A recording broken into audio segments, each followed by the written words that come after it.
5 o'clock, number 1 Balbriggan.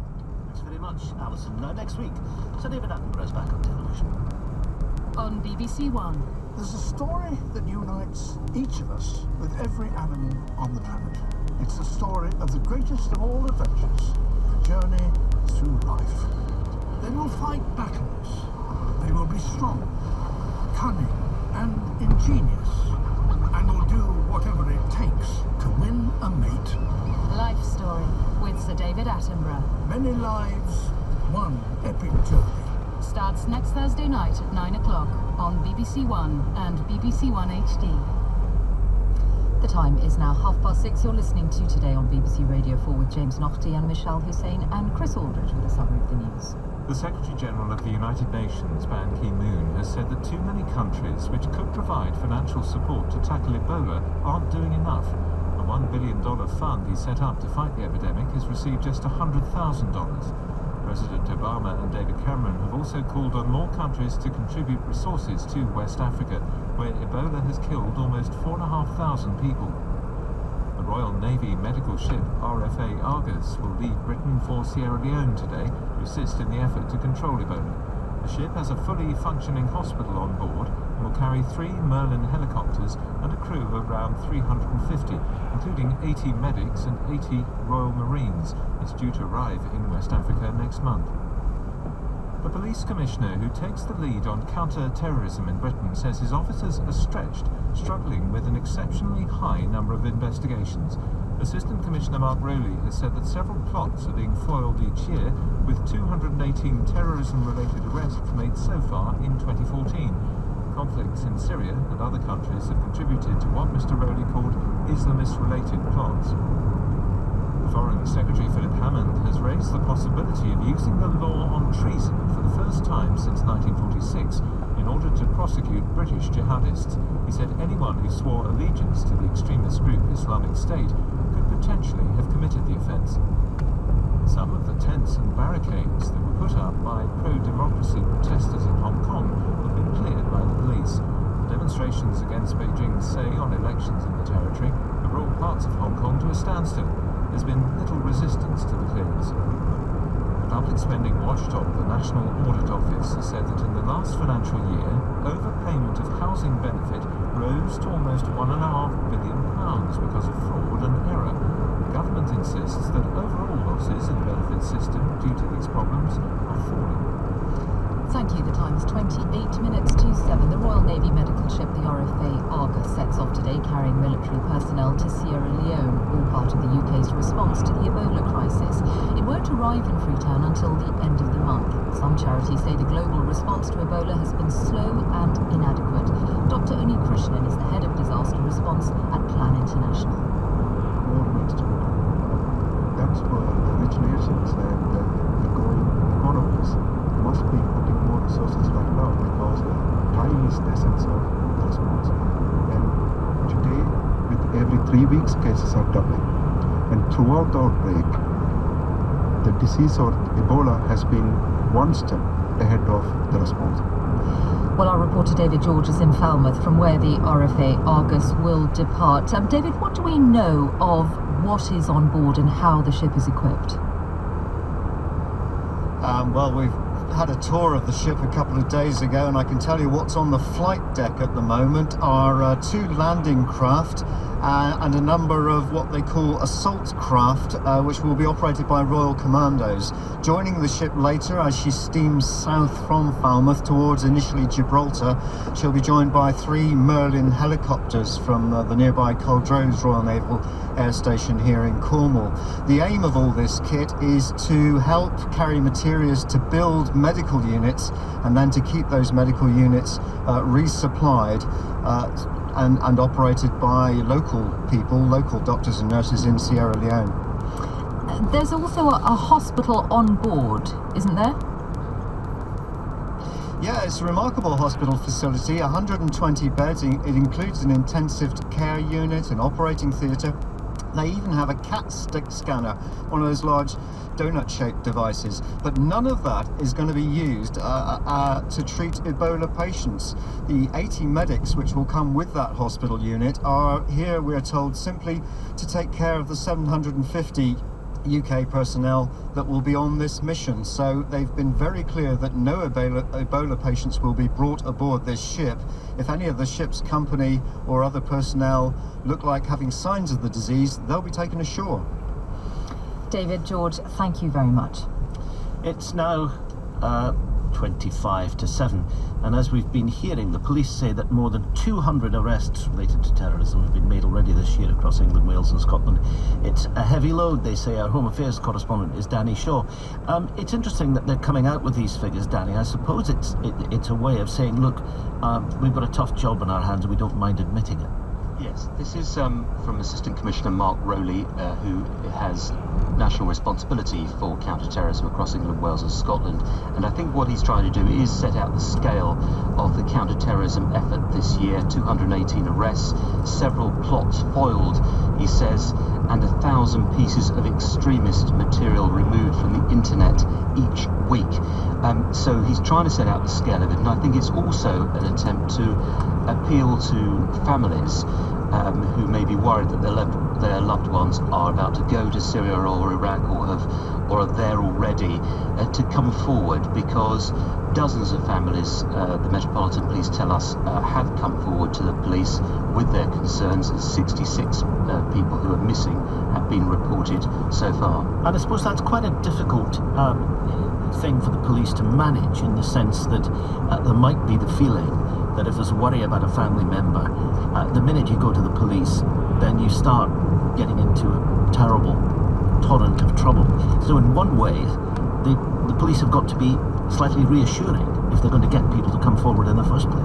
Yes, it's very difficult for them, because they have two roles. One is certainly a sort of a prevention role, and a role that they can, in some cases, divert young people into de-radicalisation courses and so on. But on the other hand, if there's evidence of criminal activity, they have to take action, build a case, and potentially there can be a prosecution. But I think they are sensing that there has been a mood change in the past couple of months with all the activity that's been taking place abroad, and videos and so on of beheadings. They sense, I think, that some people, perhaps the penny is starting to drop, that this really is so serious that if their family members are going abroad, it is something they've got no choice, but they do have to come to the police. I think there's also one other point I think that Mark Rowley is trying to make, and I think that's an important one too, is that because of the nature of some of the plots that they are disrupting and seeing and potentially concerned about, they're having to intervene early to make arrests. And that means, of course, that you may prevent activity, but it also means that you may not secure the evidence to charge suspects, and that can have repercussions in terms of potentially suspects back on the streets, but also trying to explain a number of arrests to communities who may be fearful that they're being targeted. Danny Shaw, thanks. We'll talk to Mark Rowley at 10 to 8. The time is now 22 minutes to 7. Let's take a look at today's papers. And according to the Daily Telegraph's lead, doctors in England will be less likely to be prosecuted if they help people who are terminally ill to end their lives. Under the headline, Guidelines on Assisted Suicide are relaxed, it explains that the Director of Public Prosecutions, Alison Saunders, has decided that only those directly involved in the person's care would be likely to face criminal charges. The Telegraph says the change means that, for example, a retired doctor who helped a terminally ill person to travel to Switzerland to end their life will probably not end up in court. Anti-euthanasia campaigners tell the paper they're concerned, but one doctor who supports the right to die describes the move as a wonderful softening of the rules. The Sun reports that the world's most famous investor, the American billionaire Warren Buffett, has sold more than 240 million shares in Tesco. It says that several years ago, the 84-year-old's company held £1 billion worth of shares, or more than 5% of the supermarket chain. But, says the Sun, he has decided to reduce his investment in the wake of the accounting scandal, which has caused Tesco's stock market value to plummet. There's an interview in The Guardian with Ray Cole. He's a 69-year-old British man who was arrested in Morocco last month. It was said on suspicion of committing homosexual acts.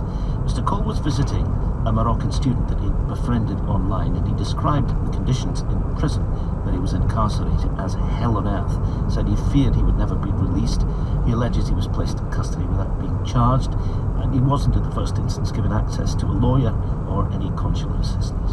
Finally, The Times reports that people who've put on weight while on business trips shouldn't necessarily blame it on hotel meals or late-night drinking. The latest research suggests that the factors which cause jet lag may also have a negative impact on the bacteria in people's digestive system, preventing them from breaking down fat. Scientists from Israel were surprised, according to The Times, to discover that even though the microscopic organisms are never exposed to daylight, they are affected by interruptions in the rhythms of day and night caused by jet travel. Clever little things. 20 to 7 is the time. Now to Westminster. Having engineered a successful ambush during Wednesday's Prime Minister's question time, Labour was keen to press home its attack on the Welfare Reform Minister Lord Freud yesterday in Parliament. Here's our correspondent Sean Curran. New listeners start here. The Welfare Minister Lord Freud was recorded at a fringe event at the Conservative conference a fortnight ago, saying that some disabled workers weren't worth the minimum wage. Labour kept the recording under wraps so that Ed Miliband could confront David Cameron with the comments in the Commons on Wednesday. Within hours, Lord Freud had offered a full apology and said his remarks had been foolish and offensive. But the story didn't end there. Labour was determined to keep up the pressure. Here's the shadow leader of the Commons, Angela Eagle. This wasn't just an unfortunate slip of the tongue. It revealed the truth about this government's attitude to people with disabilities, and straight from the mouth of the minister directly responsible. Mr. Speaker, why is he still in his job? Is it because too many in the Tory party secretly agree with him, or because the Prime Minister is too weak to act? And she wanted her opposite number, William Hague, to do something. Will the Leader of the House arrange for the publication of all documents commissioned by the government on the disabled and the minimum wage? And since the Minister has been mysteriously pulled from his scheduled appearance in the Lords today, will the Leader of the House ensure that the Welfare Minister is available to make a statement in the other place sooner rather than later? It was striking on Wednesday that nobody in the government tried to defend Lord Freud. The Prime Minister disowned the remarks and ordered the Minister to apologise. And it hadn't escaped Angela Eagle's notice that one of Lord Freud's ministerial colleagues at the Department for Work and Pensions, Esther McVeigh, had said the comments were wrong and couldn't be justified. The Employment Minister said yesterday that those words will haunt him. But isn't the truth that those words will haunt this government until Lord Freud resigns? William Hague said he felt passionately about the subject. In 1995, I took the Disability Discrimination Act through this Parliament, and I feel passionately about the rights of disabled people. It is right that Lord Freud has apologised unreservedly, which he has done. He said he was foolish to accept the premise of the question, and I think that is right. And he wanted people to judge the government on its record. I'd point out that overall spending on the main disability benefits will be higher in every year to 2018 than it was in 2010. That the number of disabled people in work is now 70,000 higher than it was at the end of the last government. Mr. Hague followed the Prime Minister's lead and didn't defend the Minister, but he was reluctant to let Angela Eagle and Labour have a free hit. I can assure the Prime Minister is never weak, but I noticed in Labour Uncut, talking of leaders, that a move was being planned on the opposition front bench so bold that it would reset the political clock and, it says, demonstrate Ed Miliband's leadership credentials. He went on to talk about rumours that Ed Miliband had been planning to reshuffle the shadow cabinet and appoint a new shadow chancellor in place of Ed Balls. Now, after the Hayward by-election, apparently the Leader of the Opposition has decided that he can't carry out the planned reshuffle. So he's not even bold enough to carry out his own bold plan to be bold. Now, over in the Lords, peers had been expecting to see and hear from Lord Freud, but he didn't appear to answer questions or to take part in a debate. Labour's Lord McAvoy said he enjoyed a robust but friendly relationship with Lord Freud and insisted he didn't want to see a witch hunt. But as long as the government continues to have at its heart a minister who has held and displayed those points of view, there will be no credibility. There will be no credibility in this House for the minister for the noble Lord the Minister, Lord Freud, if he continues in his role. Even here, the minister's colleagues didn't try to defend or explain his comments. Lord Nash for the government simply repeated that Lord Freud had said sorry, and he added that the Department for Work and Pensions had not looked into whether people with disabilities could be paid less than the minimum wage. Sean Curran reporting from Westminster. More from yesterday in Parliament at 8:30 on Radio 4198 Long Wave. It's now 6:45 this morning's main headline. The UN Secretary-General Ban Ki-moon says there are still many countries who aren't helping in the fight against Ebola. He says there's a huge shortfall in the donations made to the special UN fund he set up. 3 members of a Dutch motorcycle club called No Surrender are leading a Kurdish battalion fighting against the self-styled Islamic State in Iraq. This is according to the leader of the club, which is the biggest in Holland. These bikie gangs aren't normally open to outsiders, but our correspondent Anna Holligan has gained rare access to one of their gatherings. The Kurds are under pressure. This is Ron, a member of No Surrender, speaking on Kurdish TV in the northern Iraqi city of Mosul. So we've actually managed to set up an interview with the leader of this biker gang. Klaus Otto agreed to meet us at a bar that we've just pulled up outside.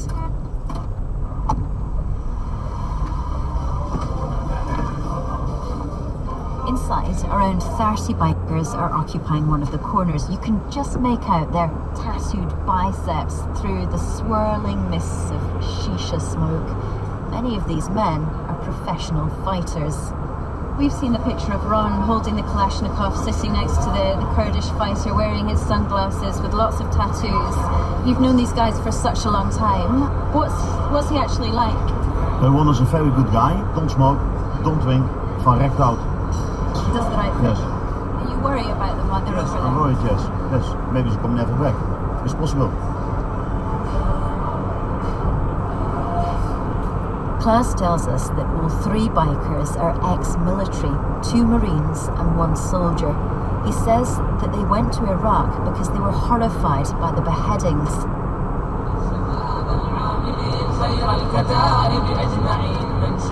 The Dutch government recently launched an official action plan designed to stop the jihadi exodus. 49 dual nationals have had their Dutch passports revoked. One of them was this man, Abdel Karim, who posted a video online from Aleppo. But the prosecutor says the bikers will not be subject to the same sanctions for 2 reasons. There is no evidence they've committed any crimes, and they haven't joined a banned organisation like the Islamic State or the PKK. Some young Muslims in the Netherlands feel that the focus on Islamic militants is damaging their reputation. We have a lot of radicals, not only Muslims. We have Christian radicals, we have Jewish radicals, every Buddhist radicals. But are we trying to push all the attention to Muslims? I'm really not happy with that. I think you're making the problem way bigger. People say, hey, are you against me? You know what? I am going to join groups like this because you're against me. I'm going to fight you. So a lot of non-Muslims, they see you wear a beard, so they think you are one of ISIS, but it's just representing manhood. Misunderstood Muslim students wishing their beards were seen as a sign of manhood rather than jihadi potential, and Dutch bikers battling the Islamic State. This encapsulates just a few of the complexities in a conflict that European nationals are increasingly being drawn towards. Anna Holligan reporting from the Netherlands. The time is now 12 minutes to 7. It is one of the most enduring mysteries of modern physics. Dark matter, invisible particles that help hold galaxies together. How can they be identified? Scientists from the University of Leicester now say that they may have the answer. And astronomer Dr. Andy Reid, who co-authored the research, is on the line from Leicester. Good morning. Good morning. Explain your starting point. You were setting out to identify dark matter. Not really, no. We were actually, what we found is a strange signal in the X-ray background. So we've been using a very a powerful X-ray telescope called XMM Newton, which is in orbit around the Earth, and we've essentially looked at all the data from its 15-year mission. And once we remove all the stars and galaxies and all the sources that the instrument looks at, then what we're left with is the X-ray background. And this X-ray background, there's a faint glow of diffuse X-rays. It shouldn't really change whenever you look at it. However, when we looked at it, we saw that it did change, and it changed depending on where the satellite was situated. XMM is on a long, very elliptical orbit around the Earth, and when XMM is out in the front, on the sun side of the Earth, near the front of the Earth's magnetic field, then the X-ray signal is seen to be slightly greater than when XMM is behind the Earth, i.e. when it's sort of behind the Earth. Right, and just explain for all of us lay people the link to dark matter. Yeah, well, we couldn't explain this effect, this difference in the X-ray background. So we couldn't explain it in any conventional way, but there's a favourite idea of George Fraser. George led this work, but he very sadly died in March this year. But his idea was this could all be due to axions coming from the sun. Now, these particles haven't been detected yet, but if they exist, they would help to solve several problems in physics. And it's believed that if they exist, they could be created in the core of the sun and stream out from the sun. Now, the point about axions is that they're able to change into X-rays in a strong magnetic field, which is what we have around the Earth, and this is what the model describes. These axions come out of the sun, they convert in the magnetic field of the Earth, and then they turn into X-rays, and we pick them up So like XMM. do you think what you have found from this microscope then proves George Fraser's theory? It's very suggestive. It's a theory that matches the data. The data is a strong signal. We see a strong and unusual signal in the X-rays, and nothing conventional describes this data. But this slightly unusual theory, which involves axions, does fit the data very well in all the different aspects of the data. But it's early days, and we have to be a bit cautious. But it's a starting point to maybe looking at axion physics and possible dark matter. And where will you take it next then? What is the next stage? Well, the XM Newton, the observatory, is still working very well, and in a few years' time we might have enough extra data to continue this study, to repeat the study and look at it again with a lot more precision. And there are possibly other satellites that might be able to do a similar experiment as well, though with not as good precision. And, Dr. Andy Reid, good luck with taking the research to the next level. Thank you very much. Thanks a lot. It's now 7:08. Well, football fans often talk about the dreadful people who've taken over their clubs. It's a very familiar cause of complaint, as we all know. Now, the Labour Party has come up with an idea which would produce legislation which would allow fans who set up a trust to have a certain amount of input in the club. It would allow them, for example, to have 1 or 2 seats on the board and to buy a certain percentage of the club's assets when it changed hands. Well, would it work, and is it a good idea? Clive Efford is the Shadow Sports Minister and joins us now. Good morning. Good morning. Now, what legislation would be required? What would you do? We would legislate to allow fans to put 25% of the directors onto the board and remove them if they think they're not representing their views. That doesn't give them a veto over any decisions the board might make, but it does give them a voice at board level, and that's something that fans said to us in our consultation that we had with them, and that we're continuing to have a dialogue with them, and that they wanted to see happen. This has been something that's been tried out in a few clubs. I mean, fan power, AFC Wimbledon, I think, Exeter Hearts in Scotland. Is that the kind of pattern that you're looking towards? Well, no, we're not trying to tear up the structure of football or anything like that. Which is not the job of a government anyway. It's not, exactly. And what we are listening to, though, is a very strong, the BBC this week itself highlighted the price of football. The tickets and shirt prices and everything have gone up ahead of the cost of living, and certainly ahead of most people's incomes. And fans are concerned that football is drifting away from its traditional fan base. It's been traditionally a working class support that have kept football going. So we're saying that what we need to do is just listen to fans more. We just need to give them a voice. And I know it might be a bit shocking for some of the owners to think they're going to have to face them around the directors' table. Well, let's. But they will have to be listened to, but they will not have a veto. Well, let's listen to some now. Hang on a second. My name's Mark Hooper, and I'm a supporter of Cardiff City. I think it's really important for fans to be on boards of football clubs because they can bring to bear, you know, the reason why the club's in that place. A football club's not like a normal business, it's part of the community with roots that are deeply embedded. You tend to find that directors, owners, even players come and go, but fans stay forever. You can't go and change your football club when you're stuck with them. I'm Paul Head, I'm a board member of the Tottenham Hotspur Supporters Trust. While I think any steps to improve fan engagement are positive, I'm not convinced this would work particularly well at Spurs. I think there's a danger if you're only having one or two fan representatives on the board, that on any of the big decisions you're going to be outnumbered, and obviously those who are paid to work for the club are going to stick together. So there's a danger in practice that is not actually going to make any difference. What do you make of that, Clive, especially that last point there, which seems quite a strong point? Dialogue that's very important. I mean, what we believe it should happen is that fans should have a voice when those decisions are being made that the person from Tottenham has complained about. There's nothing requiring Tottenham to take up this option. There is no rule that's going to say fans must do this or fans must buy a stake in their shares when there's a takeover. But we're saying that when there's a discussion about ticket prices, naming of a ground or shirt sponsorship, all issues that have been controversial between owners and fans very recently, that fans' views should be listened to by the board. They shouldn't be outside the window shouting and waving placards.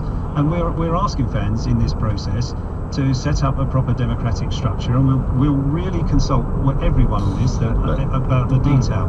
But you talk about proper democratic structure, but I mean, when it comes to, I don't know, the Glazers or Mr. Tan in Cardiff, I mean, they're not interested in democratic structures. They're going to buy the clubs and run them the way they want, whether there are one or two fan representatives of the board or not. And if you think that's wrong, fine, say it, and argue that the whole thing should be thrown up in the air. But I don't see that what you're proposing is going to change that, is it? Well, I think we're looking at this through the prism of the Premier League, and there are many other professional clubs out there other than the Premier League. But certainly it's not going to be a solution to every problem. We're not suggesting it is. But we have consulted very widely on this, and we've looked into it in a great deal of detail.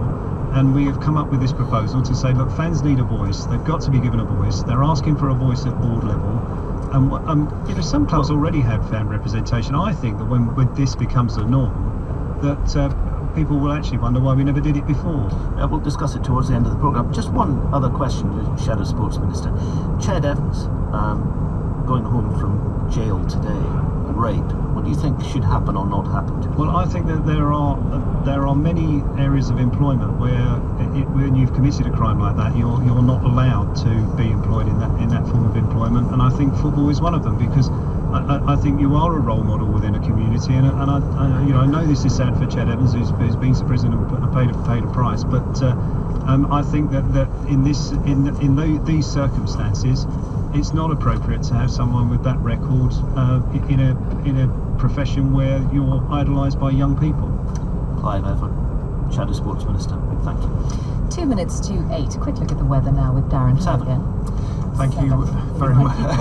Just in case Jumping ahead of myself. For the train. Weather's still the same. We've got some changes coming into southwest England, Wales and Northern Ireland. 1 or 2 early showers, but dry for the morning mostly, with some sunny spells, but it will cloud over during the afternoon, and we'll see some outbreaks of rain pushing in from the west, strengthening southerly wind as well. Southeast England, the Midlands, dry, sunny spells today before it clouds over later on in the afternoon. Whereas for eastern England, northeast England and northwest England, cloudy start, a little bit of rain, not much. It should dry off fairly quickly. Cloud breaking, sunny spells, especially in the afternoon. And across Scotland, this is where we've got the cloudiest conditions, where we've got most of the rain. That will become light and patchy, becoming confined to the far north of Scotland, with sunny spells developing. And for all of us, with a southerly wind today, it will be mild. We could get highs of 20 Celsius in the southeast of England. Thanks very much, Darren. Now, tomorrow evening, the comedian and writer Danny Wallace hits the streets for Archive on 4. I'm currently talking to members of the public. Are you a member of the public? Yes. Danny Wallace looks at the history of the Vox Pop and asks, are the opinions of random people of any value?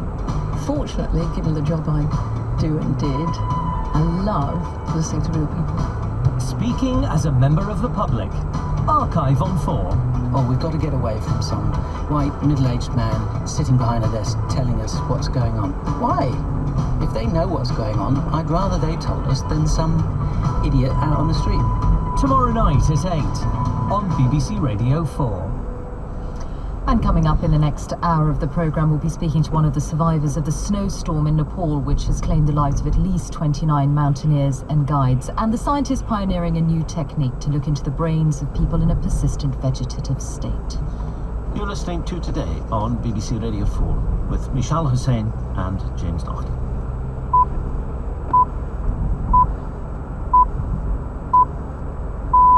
It's 7 o'clock on Friday the 17th of October. Headlines this morning. The UN Secretary-General Ban Ki-moon says that many countries are still failing to help the global battle against Ebola. He says a fund set up to combat the disease has received only a fraction of the money needed. Britain's counter-terrorism chief says that police are being stretched as they try to deal with an exceptionally high number of Islamist plots. Avalanches and snowstorms in Nepal are now known to have killed 29 climbers. Let's have the BBC News. The UN Secretary-General Ban Ki-moon says too many countries with the means to help fight Ebola are still not doing enough to try to combat the disease. It's been revealed that $1 billion emergency fund proposed by the United Nations has received less than 1% of the money it needs. Mr. Ban's comments reflect a growing frustration in Washington that pledges of support by the international community are not being delivered. From Washington, here's Tom Esselmont. There's a growing chorus of world leaders criticising the global effort to tackle Ebola.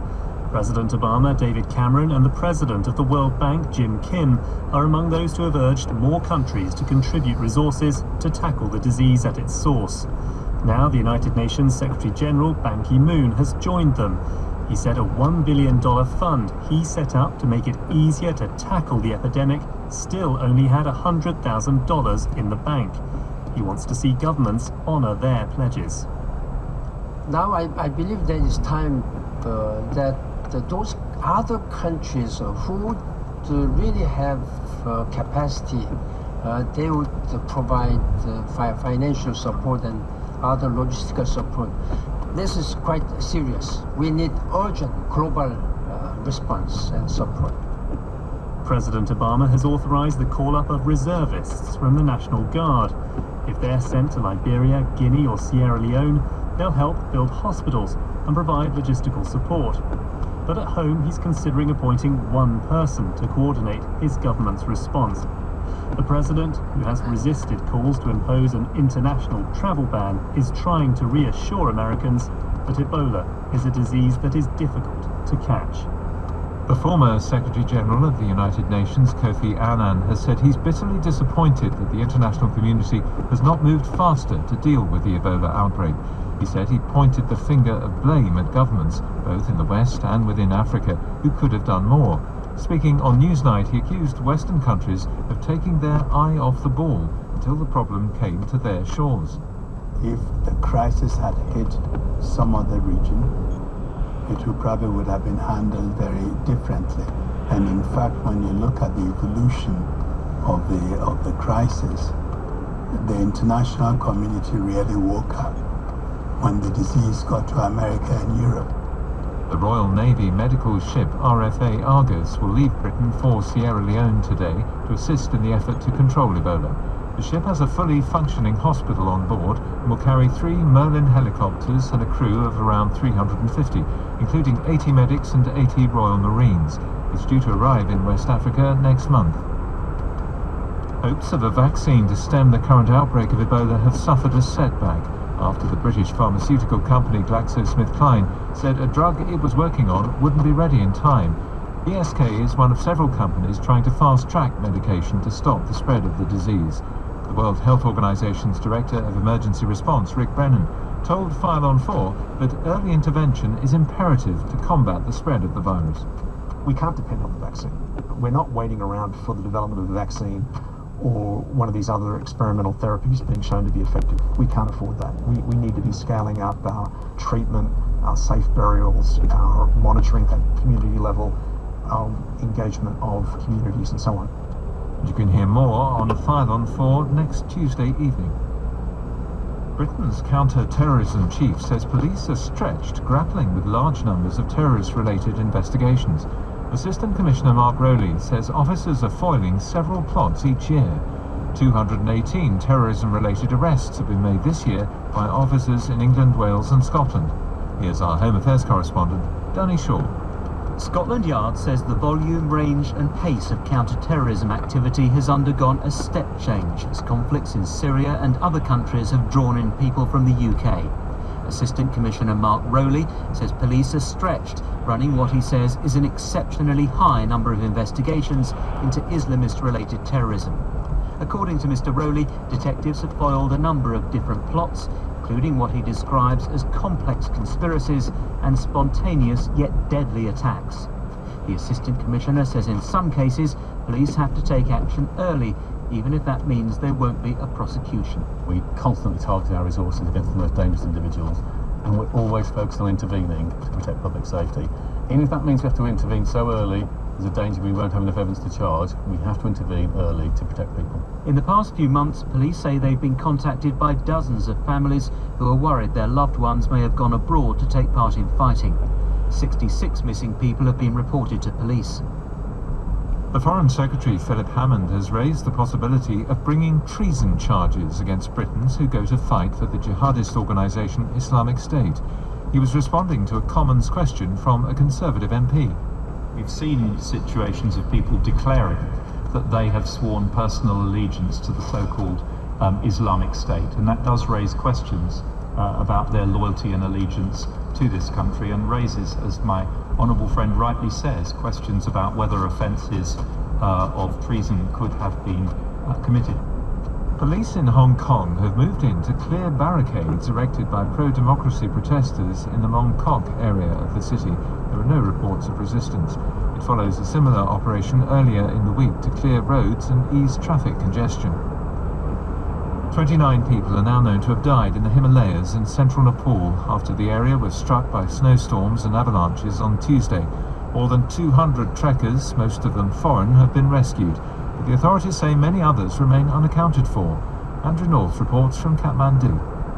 Rescue teams in helicopters are still scouring the mountainsides along the Annapurna Trail looking for survivors, but they're also finding more bodies. This is the peak of Nepal's trekking season, and there were hundreds of foreign hikers, along with their local guides, out on the route when it was hit by unseasonably heavy snow. Most of the dead are believed to be people who left a shelter on a high mountain pass, trying to descend and escape the storm, but instead got lost and froze out in the open. With the number of dead still rising, it's on track to be the worst single trekking or climbing disaster Nepal has ever seen, and its impact is being felt worldwide, with those killed from countries in Asia, Europe and the Middle East, as well as from Nepal itself. Brazilian police have arrested a man who they say has confessed to at least 39 murders over a period of 3 years. Police said the 26-year-old security guard targeted homeless people, women and gay people. Fraud and errors resulting in the overpayment of housing benefit are understood to have cost £1.5 billion in the last financial year. The National Audit Office says 60% of the money is never recovered, but the government says overall the amount of money lost in this way is falling. Here's Daniel Bircher. In the last financial year, the government spent just under £24 billion on housing benefit. The National Audit Office estimates that £1.4 billion of that was overpaid, partly due to fraud, but 2/3 of it because of claimant error. The NAO says that funding to support local authorities' administration of claims has fallen at a time when the number of people claiming housing benefit has increased by 5%. It acknowledges that the Department for Work and Pensions is making major changes, but says it should have increased its focus on the problem sooner. The government says it is using a new detection system to cross-check housing benefit claims against information on earnings and pension income to reduce false claims and errors. New figures have revealed that women aged 30 or older are now giving birth to more than half the babies born in England and Wales. The Office for National Statistics said it was the first time this has happened since the information was first recorded in 1938. Chris, thank you. It's 9 minutes past 7. The pharmaceuticals firm GlaxoSmithKline says its Ebola vaccine is going to come too late to stop the current epidemic in West Africa. The company is one of several trying to fast-track a vaccine. to control the spread of the disease. Simon Cox has been looking into it for File and 4 here on Radio 4, and Simon's with us. Now, it goes without saying that this vaccine is desperately important.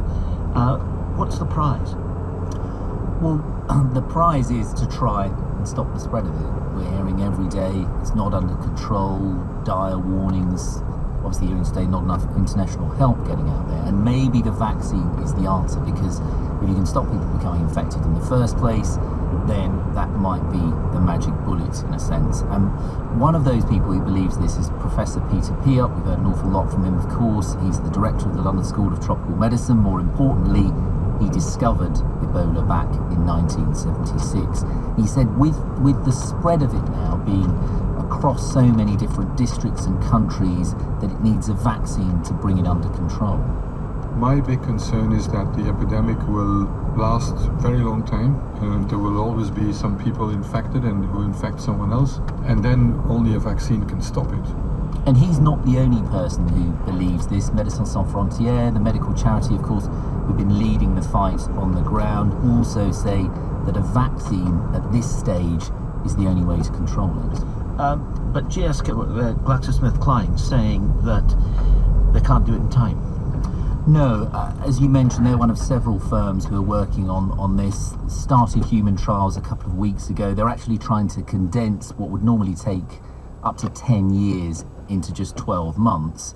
But even at this pace, it's just not going to be in time. I talked to Dr. Ripley Ballou. He's running GSK's Ebola vaccine project, and he just says it won't be the solution for this outbreak. To have a vaccine that people can use, you have to have the vaccine registered, and it has to be manufactured at a scale that is consistent with the intended use. That is going to be well into next year, if not the year beyond, before we have that kind of level of manufacturing and the actual data that's necessary. You're right, a vaccine is going to come too late for this epidemic. Now, there will be 20,000 doses that will be made available for health workers in the new year as part of this trial, but enough for a mass vaccination program for all those millions of people at risk in West Africa is just not going to be there. So where does that leave the fight against Ebola this outbreak? Well, really it's going to be down to infection control, getting enough people out there, but as we've been hearing, there just aren't enough people on the ground. We were talking to the World Health Organization, their director of emergency response last week. He said they need 50 treatment centres. They've only got commitments for 25, so we're still way short. And there was one other interesting aspect of this, was actually at the very beginning of this, way back in March in Guinea, there were discussions between GSK and the World Health Organization about should we accelerate this, should we get this vaccine program going. They both decided not to. Interestingly, Dr. Ballou, who we just heard, said, thinking back now, they should have pulled the trigger sooner. Simon Cox, thanks very much, and we can hear your report on File and 4 on Tuesday on Radio 4, looking at the question as to why it took the world so long to wake up to the threat. Thanks, Simon.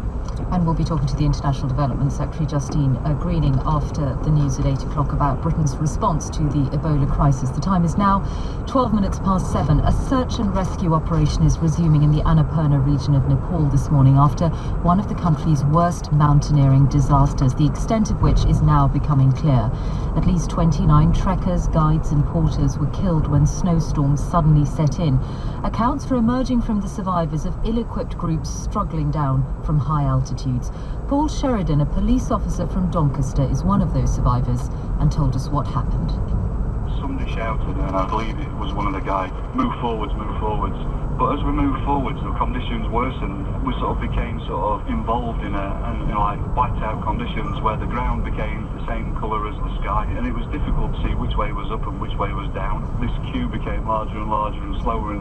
What I did was I pushed my way forwards through the snow, gasping for air as I sort of pushed past the people who were orderly queuing, and I managed to sort of join a group of people that were sort of making progress that I believed to be down the hill. hill, although I didn't know for certain. And as I sort of descended into this abyss of nothing, really, I realised that the people that I were following didn't know where they were. It was at that point that I realised that I'd gone from a place of safety into an absolute sort of position of fear and sheer terror. I looked around and I saw a Nepalese boy, and his face was frozen. There was sheer glass ice hanging on his cheek. I went across to him and I said, "Your face is frozen." And he went, "I know." And he began to cry, and we both began to cry. And I didn't know whether or not this Nepalese boy was going to survive. His injuries to his face were horrific, and I pulled his hat up around his head, and there was a Spanish woman stood next to me, and she looked as horrified as I did. And I looked at her and I put my arm on her and I said, "Don't worry, we're not going to die, we're going to live today, we're all going to live." And she sort of grabbed me and we all cried together in a huddle on the side of the mountain. And at that point the wind came again, and we were all forced to the floor just to sort of prevent ourselves from being blown away. I recognised that there was a chap there, a Nepalese chap, and as people were sort of at this point in disorientation and running around, I realised that he also was in disorientation. I just sort of said into his ear, "Just calm down, just keep calm, just calm down. Is there anything you recognise?" And as we looked around, there was blankness. But fortunately, there was a bit of a brief respite, and I saw a pole. These poles were our way to safety.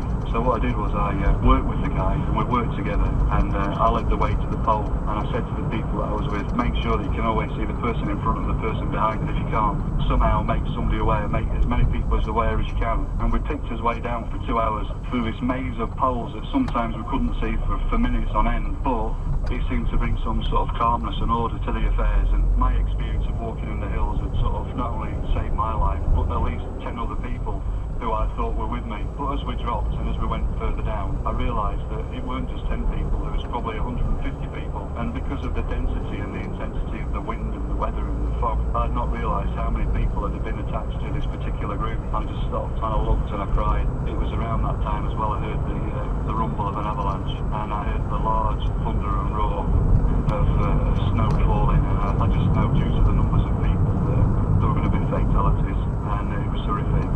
It was horrific, and my view is that this incident could have been prevented. I knew the weather forecast before I set off. Could have been prevented with the right warnings and the right equipment. Having spoken to my guy, who wasn't there, but obviously has been there, they say that the way that the porters carry is so great that they sort of leave their own personal safety equipment behind in order to lighten their load. And that, to me, is an absolute disgusting folly. All they're doing is leading people to a certain death, and themselves. If someone had taken the responsibility just to stop people going up there, I'm sure the fatalities would have been a lot less. They were herded up the mountain to the death, and something needs to be done to address those facts, really. Paul Sheridan, thank you very much. 17 minutes past 7 now. The new high-speed rail network, HS2, hasn't yet got off the ground. So why is it talking to business about the billions of pounds worth of contracts that will probably be up for grabs? Justin, roll that out. Thanks, yes. The proposed high-speed rail link between London and Leeds and Manchester may have cross-party support, but it hasn't yet been given the full go-ahead. Yet today, delegates from hundreds of companies will be learning how they can bid for a share of the £10 billion worth of contracts for the first London to Birmingham phase of the high-speed rail project. Simon Kirby is the chief executive of HS2. You're putting the carriage before the train, aren't you? Why are you talking about contracts before you've even got permission to build the railway? Good morning, Justin. I think some context first. HS2 is a strategic investment for the country. It does transform the economy. I think some of your listeners may be not totally familiar with the project. It goes to 8 out of 10 of Britain's biggest cities, 18 trains an hour. It increases capacity on the network by 20,000 seats per hour. It increases the number of short-distance journeys. I'll come to your point. I mean, just interesting, it takes 500,000 lorries off the road. I'm sure a lot of your listeners in traffic jams may appreciate that. So I'll come to your point. Absolutely, it's a strategic investment, and delivering it on time, safely to cost is absolutely paramount. To do that, we want to engage early with the industry. So, as you say, we've got £10 billion of contracts. The procurement starts next year. It's hugely exciting for the industry. It creates 40,000 jobs, over 2,000 apprentices we expect to be on the programme. So we want to talk to the industry today. We want to get their views, engage them. We've got over 1,000 businesses joining us today. We're going to listen to them. and we're going to start the procurement process next year for construction to start in 2017. And yet, you haven't got formal planning permission, and there are still hundreds and hundreds of planning disputes to resolve. Yeah, so we've got cross-party support for the programme. We've got a majority of 411 people in the House, so reading and able, which is great. We've got parliamentary process that, of course, we will fully honour and respect, and that's going through at the moment. What we're doing, though, in parallel with that, is designing the railway. So today's work really is talking about contracting next year that will start to do the design of the railway. We won't start construction until we get parliamentary assent, which we hope will be at the end of 2016. At the end of 2016, so you are very confident that this project's going to go ahead? We are very confident. We've got support for this project to go ahead. We're very confident we can deliver it on time to cost with huge benefits to the country. But we've got a process to go through, and you're absolutely right. We've got to make sure we take into account the various petitioners to deliver this project very sympathetically, as well as deliver a great world-class railway that the country will be very proud of. Simon Kirby, Chief Executive of HS2, thank you very much indeed. Thanks, Justin. It's 7:20 now. Well, you've been listening all this week. At this time, you'll have heard our North America correspondent, Elaine McBull, on the subject of America in the run-up to the midterm elections, which come 2 weeks on Tuesday. He's been travelling southwards through the US on what you might call the Blues Highway, 5 days, 5 reports, looking at some of the big concerns ahead of the midterm elections, and he's reached his terminus, really, New Orleans, down in the Gulf of Mexico. And Elaine, just let me ask you first, before we hear a short report from there, what do you think you've learned in terms of the mood in this journey?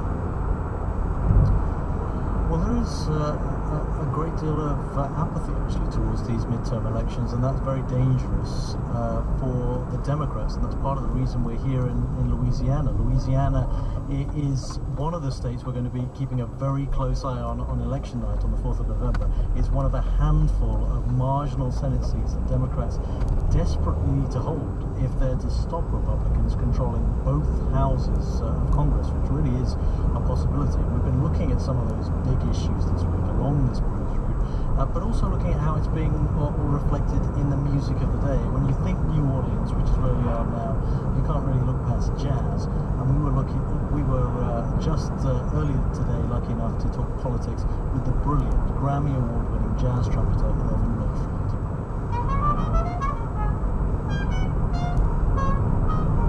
Jazz is to the heart what oil is to the West. It's our natural resource. You get accustomed to, oh, I hear music, bands outside, open up the door, going outside and enjoying the parades. Irvin Mayfield performed at the New Orleans Victory Party where Barack Obama was re-elected. So how does he feel now the president's approval ratings are, by many estimates, the lowest they've ever been? I would have to imagine that Barack Obama did not become president of the United States by wanting to get a high grade for a very difficult, extremely complex job. We'll come to Frenchman Street in New Orleans, packed with its bars and its music venues. On one side I can hear a piano playing, in one bar on the other I can hear a double bass, and in the distance I can hear someone playing a trumpet as well. And we've come here to speak to people from New Orleans about how they feel the president's performed in the last 6 years. I think that some things he's done good on, some things he's done bad. I think American politics tends to be pretty divisive, so we don't get anything done. We're in constant stalemate. I think a lot of people that supported the Democratic Party were slightly disappointed. But you know, now a lot of politicians, Democrat politicians, are sort of distancing themselves from him, thinking it might harm them. What do you think about that? I think it's all politics and they have to, and I think Obama would understand that they have to do that. You've seen the way politics is working right now. You've seen the Senate race here, the Senate races all over America. The Republicans are using the word Obama almost as an insult. I have two presidents on my wall. I have pictures with Barack Obama, I have pictures with George W. Bush. I remember back when George Bush was president, all the Democrats had a blast of rolling him out to every issue that possibly can happen, financial crisis. War in Iraq, war in Afghanistan, Hurricane Katrina. What do we expect of Republicans? Play nice? So that was Urban Mayfield talking to us earlier. The worry, though, Jim, for Democrats is that disillusionment with this election, and as I say, we have seen a fair amount of that on our travels, is going to mean that a lot of core Democrat supporters will stay at home on the 4th of November, allowing the Republicans to take this and controlling both houses. They could make life even more difficult for President Obama in his last 2 years in office. Well, you could look at it another way, couldn't you, Aleem, and say that that is true, but it might also be true that for a Democratic candidate, whoever it is, in 2016, being able to blame everything on Republicans who control both houses on Capitol Hill might not be a bad thing with which to go into that election. And that is precisely what a lot of people are saying too, that allow the Republicans to take both houses, allow them to start pushing through some of the legislation that has been stuck while the two houses of Congress have been bickering, and then you will be able to allow them to do that. But of course, no Democrat is going to come out and say that, and no Democrat is going to not fight as hard as they can right now. But while I say there's lots of apathy towards these elections across the route that we've taken, that's not to say there aren't big issues to be resolved here in terms of the economy, in terms of inequality, poverty, race, identity, huge issues that people do want to have dealt with. They just don't have faith at the moment that the election system and the political system is going to do that for them. Aleem Makbul in New Orleans. Thanks very much. 7:25, time for some sport with Alison Mitchell. Good morning, Michelle. Morning to you, Jim. Well, there are reports that Welsh international and former Sheffield United striker Ched Evans has left prison in Lancashire. He was expected to be released today after serving half of a 5-year sentence for rape, having been jailed in 2012. His release has not yet been confirmed. More than 140,000 people have signed a petition calling on his former club not to employ him again. Sheffield United manager Nigel Clough says it's a decision for the owners. Manchester City women are celebrating their first silverware in their 26-year history. A header from Isabel Christensen saw them beat holders Arsenal 1-0 at Adams Park. A fresh era of European rugby starts tonight, with Harlequins taking on Castra in the new Champions Cup. The chief executive of Premiership Rugby, Mark McCafferty, was involved in the development of the new competition, and he's on the line now. Morning, Mark. Morning, Anne. Remind us of the key differences then between this and the old European Cup, and why you believe it will be better. Well, I think probably the key difference that people will see is that the number of teams in the top competition, the European Champions Cup, has been reduced from 24 to 20. And I think that'll do a couple of things. One, it drives the quality of that competition even higher. And I think secondly, it's going to make the competition even closer, because to get out of those European Rugby Champions Cup pools, it's going to be a monumental effort for each of the teams. And to win that trophy is going to be something even more special. It's come together very quickly, hasn't it? It only got the go-ahead in April. Has it been harder than anticipated to make it happen? Yeah, I think we made it tough for ourselves by, we thought we'd reached agreement back in October of last year, but it took a little bit longer to get all of the I's dotted and T's crossed, and say through until April. But it means that we've just worked very hard over the last 6 months, and I think for the supporters, it'll be a fantastic show again. You've just got the one headline sponsor at the moment. When will you find the others that you need? I think they will come on board during the course of this season. I think there's a lot of interest, and as soon as the rugby gets going, I think that interest just sharpens even further as to the quality of it. But we're not overly concerned about that, because we need first and foremost to get all the TV and media and radio platforms in place. That's been done and has produced significantly higher revenues for the competition.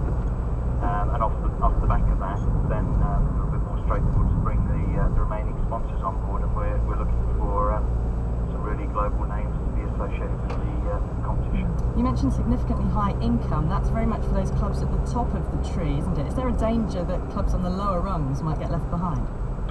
No, I don't think so. If you take the way that we run the system in England, for instance, then basically all of the monies that come to the English clubs from the European competitions get divided equally between the 12 clubs in the Premiership. So that's part and parcel of our strategy about the way that we run the league and run the sport. And so from that point of view, I guess it's an equal share for everyone.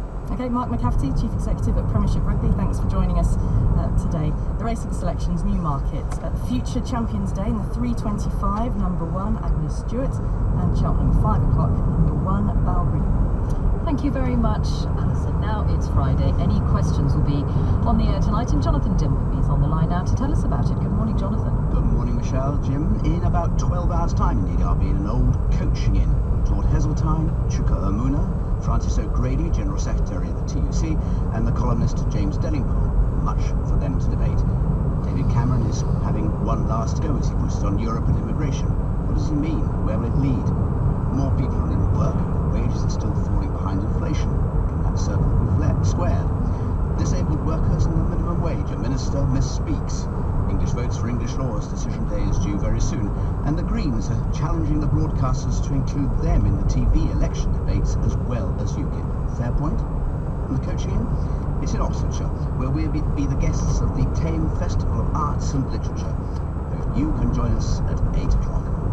Thanks very much, Jonathan. The weather, fine for most of you, but there will be wind and rain coming in from the west. You're listening to Today on Radio 4 with James Naughtie and Michelle Hussein. It's 7:30. A summary of the news from Chris Aldridge. The United Nations Secretary-General Ban Ki-moon says that not enough countries are offering financial support to tackle the Ebola epidemic in West Africa, which has killed almost 4,500 people. He says that a $1 billion trust fund he set up last month to deal with the outbreak has received only $100,000. However, hundreds of millions of dollars has been donated directly to many UN agencies and other aid organisations. The Royal Navy will send a medical ship to Sierra Leone today. It sets off from Falmouth in Cornwall and will arrive in West Africa next month. RFA Argus has a fully functioning hospital and a crew of around 350, including 80 medics and 80 Royal Marines. Scotland Yard, which takes the lead on counter-terrorism in Britain, has said its officers are being stretched by an exceptionally high number of investigations. Assistant Commissioner Mark Rowley, who's in charge of counter-terrorism, said conflicts in Syria and other countries have contributed to many Islamist-related plots. Foreign Secretary Philip Hammond has said that anyone from the UK who travelled to the Middle East and swore allegiance to the extremist group Islamic State could potentially have committed treason. Speaking in the Commons, he raised the possibility of using the law on treason for the first time since 1946. Some of the tents and barricades that were put up by pro-democracy protesters in Hong Kong have been cleared by the police. Demonstrations against Beijing's influence on elections in the territory have brought parts of Hong Kong to a standstill. There's been little resistance to the clearance. The public spending watchdog, the National Audit Office, has said that overpayment of housing benefit rose to almost £1.5 billion in the last financial year as a result of fraud and error. The government insists that overall losses in the benefit system due to these problems are falling. Thank you. The time is now 28 minutes to 8. When someone falls into a persistent vegetative state, how do you determine the extent of any sign of activity in their brain, any indication of an awareness of their surroundings, even though they're unable to communicate? One of the tests that has been used is to ask a patient to imagine playing tennis or walking from room to room and then monitor their brain activity in an MRI scanner. Well, now researchers at Cambridge University say that they have a new technique. Dr. Srivas Chenu is from the Department of Clinical Neurosciences at Cambridge, and also on the line is Sandra Bell, whose son Ed has been in a persistent vegetative state for the last 12 years. Good morning to you both. Dr. Chenu, explain the technique that you've been working on and that indeed you've tried out on patients. So what we did in this study, working with patients in vegetative and minimally conscious states, is to use something called electroencephalography, or EEG for short, which is really a painless, non-invasive technique to record electrical activity generated by the brain all the time. And we used EEG right at the patient's bedside for just 10 minutes while they were simply resting to assess the quality and the sort of robustness of their brain networks. Right, and you do this, but you put something on their head and the electrodes are in contact with their scalp, is that right? That's exactly right. All it's doing is measuring electrical activity just generated by the brain. It doesn't stimulate it in any way. It's completely painless and really not that uncomfortable at all. What did you find? So what we found, remarkably, is that there are some patients in vegetative states who have rich and diversely connected networks that could support consciousness, because these networks are very similar and have the same sort of information carrying that a healthy brain does. Not all patients, this is a minority of patients in which we saw this, and most patients of course have severe impairments that go along with the sort of behavioral impairments that we see. But for those who did have these rich networks in their brains, what would that lead you to believe then about their prognosis? Yeah, that's a good question. Now, it sort of led us to believe potentially that there could be the possibility that these networks that generate consciousness in the healthy brain could also support something similar in these states. Now, to test that, of course, what we did is to use the test you already alluded to, the tennis imagery test, where we put the same patients in an MRI scanner, and when we asked them to imagine playing tennis on request, the patients who had robust brain networks in these seemingly vegetative states were also the ones who imagined playing tennis in the scanner, and that really sort of brought it home. Right, so the combination of the two tests was important. Indeed. Sandra Bell, you know exactly what it is like seeing someone that you love go into a persistent vegetative state. What happened to your son Ed? Ed had a severe brain injury in 2002. He had a massive bleed to the brain following some treatment that he had been receiving for an arteriovenous malformation. And unfortunately, the news wasn't good, and he has been in PBS ever since. So many years, and yeah, he was 16 when it happened. He's now 28, so we're just coming up to the 12th anniversary of his injury. And would you want him to undergo the kind of test or combination of tests that Dr. Chenu has outlined? At this stage, probably not, because 12 years down the line, we feel pretty sure that there is no awareness in it, sadly. And I think it opens a whole new can of worms if you start doing things like that. If you find after 12 years that there is some level of understanding there, it would be absolutely heartbreaking for the family, because we're still so far from finding a way of communicating. So when you go and visit him and you spend time with him, what do you do? Do you speak to him? Oh yes, we talk to him, we play him music, we make sure that his favourite television programmes are on. He has lots of stimulation that we hope that somehow reaches him, but we obviously have no idea why. We stroke him, we're very gentle with him, we take family pets to see him, and so on. You talk about not knowing, but yet this test may not give you any certainty, but it might give you more information, but that is not something that you want. Not at this stage, because what can it do if it was found that there was some level there of understanding? What would happen then? That they're no nearer finding a way of actually reaching into a mind so that they're able to communicate. Dr. Chenu, Sandra Bell's right there, isn't she? In the sense of what you do with this information is another big question. Most certainly.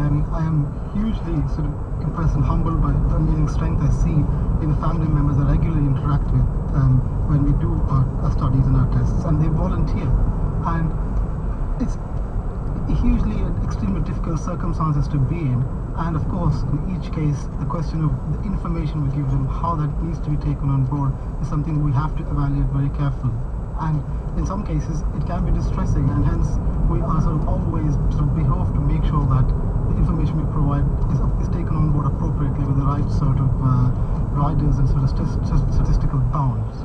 And one of the questions, Sandra Bell, and it must be something that you're grappling with, and it must be the same for so many families in your position, is at what point you think about whether it is time to turn those machines off. Well, Ed actually isn't on any machines. He breathes unaided. He obviously receives his fluid and nutrition via a tube into his stomach. But we have Ed for as long as we have him. There is no question of anything else happening. Dr. Chenu, what is the next stage that you might be able to take your research to add some other development to it that might help families like the Bells? So as scientists, we do our best to try to generate the best kind of information we have based on the advances in the science of how the brain generates consciousness, to provide what we could try to be the most accurate information that we can make available to both the families and the medical professionals that work with these patients. And ultimately, the aim would be to try and make these sorts of assessments available to clinicians broadly, so that then they're in the best position to make the ultimate decisions, whatever they might be, both big and small, because our aim ultimately is just to be able to quantify consciousness in ways that hasn't been possible in the past. But the judgment of whether there is activity in the brain is actually quite a separate judgment, isn't it, to what the families really want to know, which is what hope is there for my loved one. Of course, and these are two related but distinct questions. So now we're working towards the question of how that can help family members take that information on board and what that means for the prognosis for the patient. That's something we're still working on, and how that can be addressed in the future partly depends on the trajectories that these patients might have, and that's work for us, certainly something to keep us busy. Dr. Sribas Chenu, thank you very much, and also thank you, Sandra Bell, for talking to us about Ed. 20 to 8 is the time for the papers, and the FT leads. To no one's surprise, in the continuing volatility in stock markets around the world, the paper thinks the uncertainties reignited fears about economic recovery in the Eurozone. It explains that several countries hit hardest by the debt crisis have seen their borrowing costs spiralling. Investors, according to the FT, are also worried about whether the Greek government can sustain the economic recovery plan that it agreed with the EU and the IMF. The turmoil in the markets is seen by the Daily Telegraph as part of a wider malaise. It believes that what it calls the fault lines exposed by the financial crisis, such as the dysfunctional monetary union in Europe and increasing indebtedness almost everywhere, have been left festering and largely unaddressed. The paper's headline predicts, "Here we go all over again." The Guardian covers the Nepalese avalanche, of course, in which at least 28 people are known to have died. One survivor, an Israeli woman called Maya, describes the confusion and terror as conditions deteriorated on what's regarded as a fairly easy and clear trekking route. She tells how, having left the mountain hut in which she was sheltering from the weather, she and those with her discovered the bodies of their friends and the guides who'd accompanied them, buried in heavy snow. It was a horror, she said. There's a suggestion in the Times that Ed Balls might be moved from his job as Sheffield Chancellor in a possible reshuffle by the Labour leader Ed Miliband. An unnamed senior source from the party is quoted saying that people around Ed are genuinely worried about whether he might get moved. But another source tells the Times that it is unlikely to happen because Ed Miliband is not in the strongest position in the world. He goes on, the Parliamentary Labour Party like Ed Balls, and if you make an enemy of him, that is dangerous. Both the Telegraph and the Mail report new figures showing that women of 30 or over are now giving birth to more than half the babies born in England and Wales. The Mail explains that as more women have chosen to follow careers before their children, there's also been a sharp drop in younger mothers because of what the Office for National Statistics describes as the instability of partnership. There's a picture in the Express of the Queen and Prince Philip amid what the paper calls a stunning sea of poppies. The couple were visiting a First World War memorial at the Tower of London, consisting of hundreds of thousands of the red ceramic flowers. The Daily Mirror calls it the Queen's towering tribute to the fallen. Finally, the Sun tells the story of the heartache of a couple from Derbyshire whose lucky lottery numbers came up on the weekend when they forgot to buy a ticket. Parents of the Queen Bargains and Queen Angela, too busy preparing to fly to Gran Canaria for a holiday, realised the mistake when they checked the numbers later. Jackpot was more than £2 million. Mr. Handley tells the paper, rather unnecessarily, "I keep thinking what I'd have done with the money." Those are the papers at the time at 18 minutes to 8. It's quite a moment in our industrial history today. The owners of the last viable deep coal mine in the UK, Hatfield Coal in South Yorkshire, are meeting energy firm bosses to try to secure the mine's survival. In a sign of its desperate finances, Hatfield had to borrow £4 million last month from its own workers' union, the NUN. So what does the plight tell us about the state of that once great industry? Tom Hickman reports. It was the battle for British power, and another moment the miners' strike turned nasty. Police reinforced their numbers. Mr. Parker then began a long walk out of the pit. The pickets at Hatfield Colliery made national news that night. 30 years later, it is calmer here, but the work of cutting and shifting thousands of tons of coal goes on. My name's John Grogan, and I'm chairman of Hatfield Colliery Partnership. So we're looking up at the pit head there, and we've got a vast pile, a mountain really, of coal. It's being transported, and a lot of activity here, a lot of men on the move. We're looking at the last coal mine in the whole of England that has not announced its closure. You know, just 30 years ago, in the strike, there was 170 mines in all of the United Kingdom. Now, this is the last one that has not announced the closure there. What do you do? You'll even get big release. Drop the coal in, you'll see going up that conveyor there. The coal cut here is taken off to be burned in British power stations, but it's not much of the mix. Getting on for half of the UK's electricity still comes from coal, but most of it's bought from abroad, countries like Russia, where coal is cheaper. Miners here say Hatfield's long history is now at risk from a globalised energy market. My name's John Cook, electrician at Hatfield Colliery. Did you come from a family of miners? Yeah. My dad was killed in pit. My granddad, he retired in 65 after working from being 14 in mines. You must have seen some changes over time. What are your biggest memories? Well, during strike was very hard. You didn't have to work the backside on.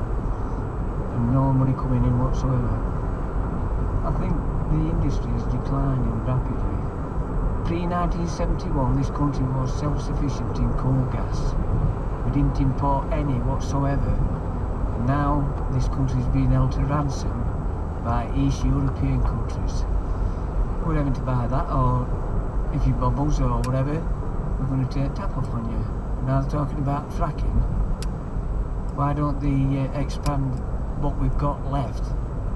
Because a lot of it, no need to have been shut. We all know. Hey boys.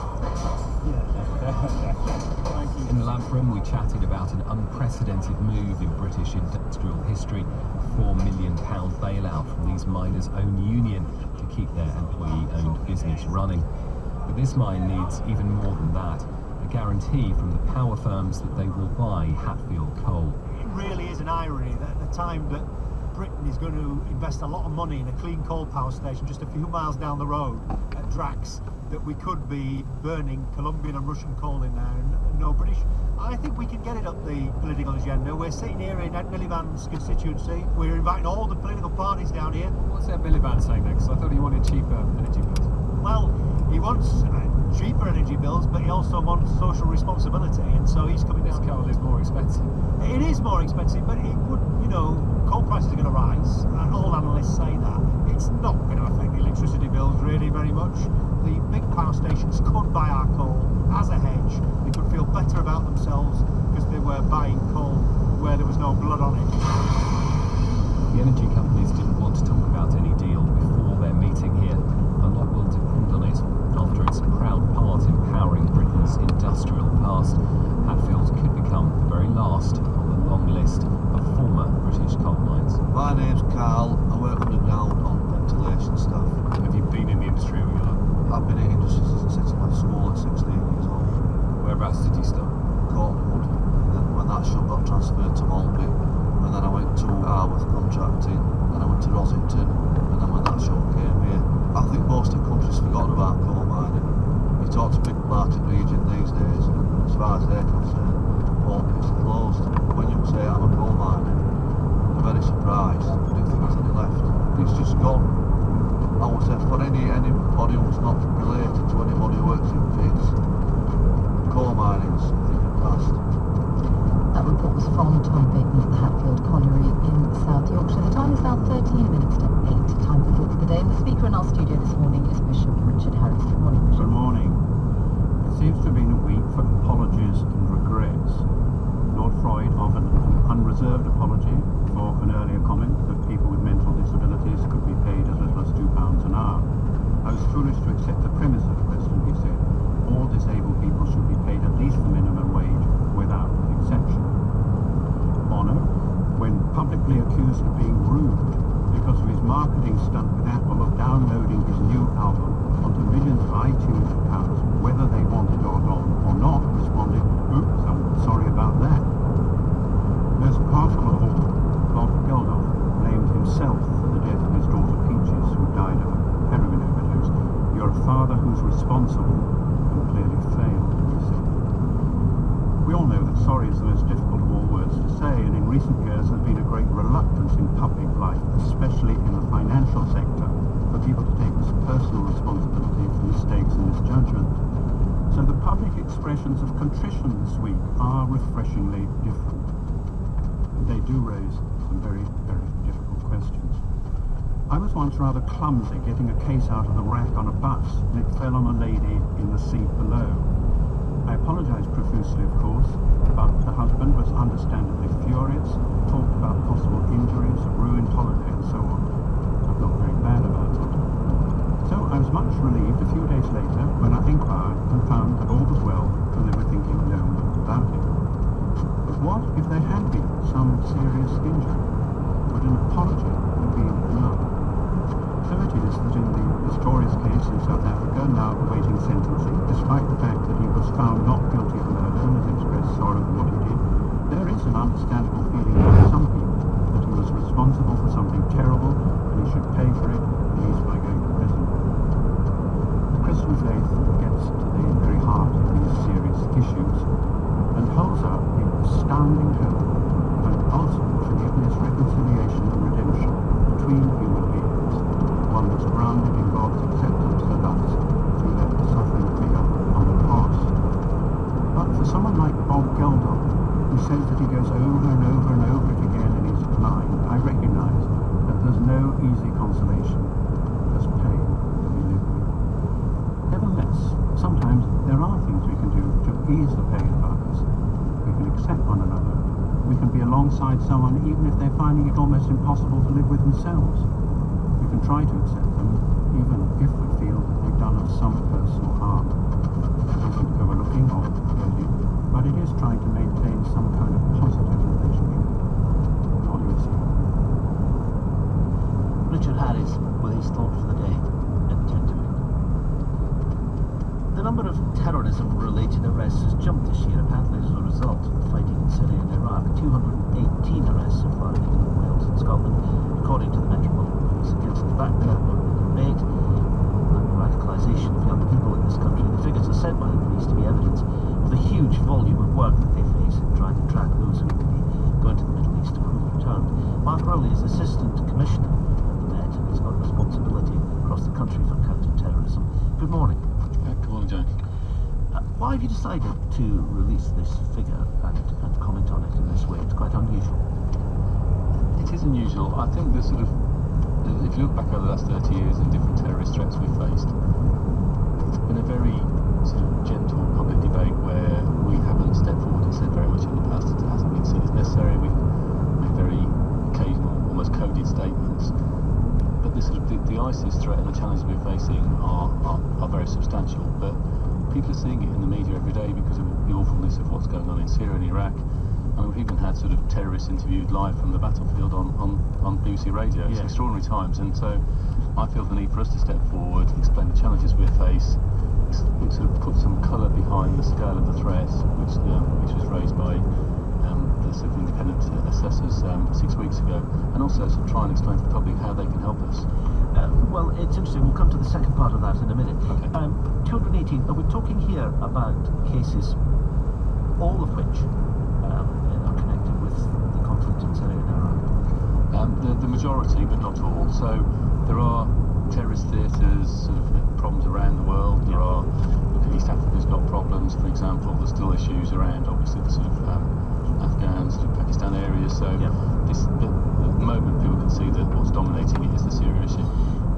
How many of these arrests, and more broadly, how wide is the problem of people who have returned from the battle zone? There's quite a significant number of people who come back from the battle zone for a whole range of offences.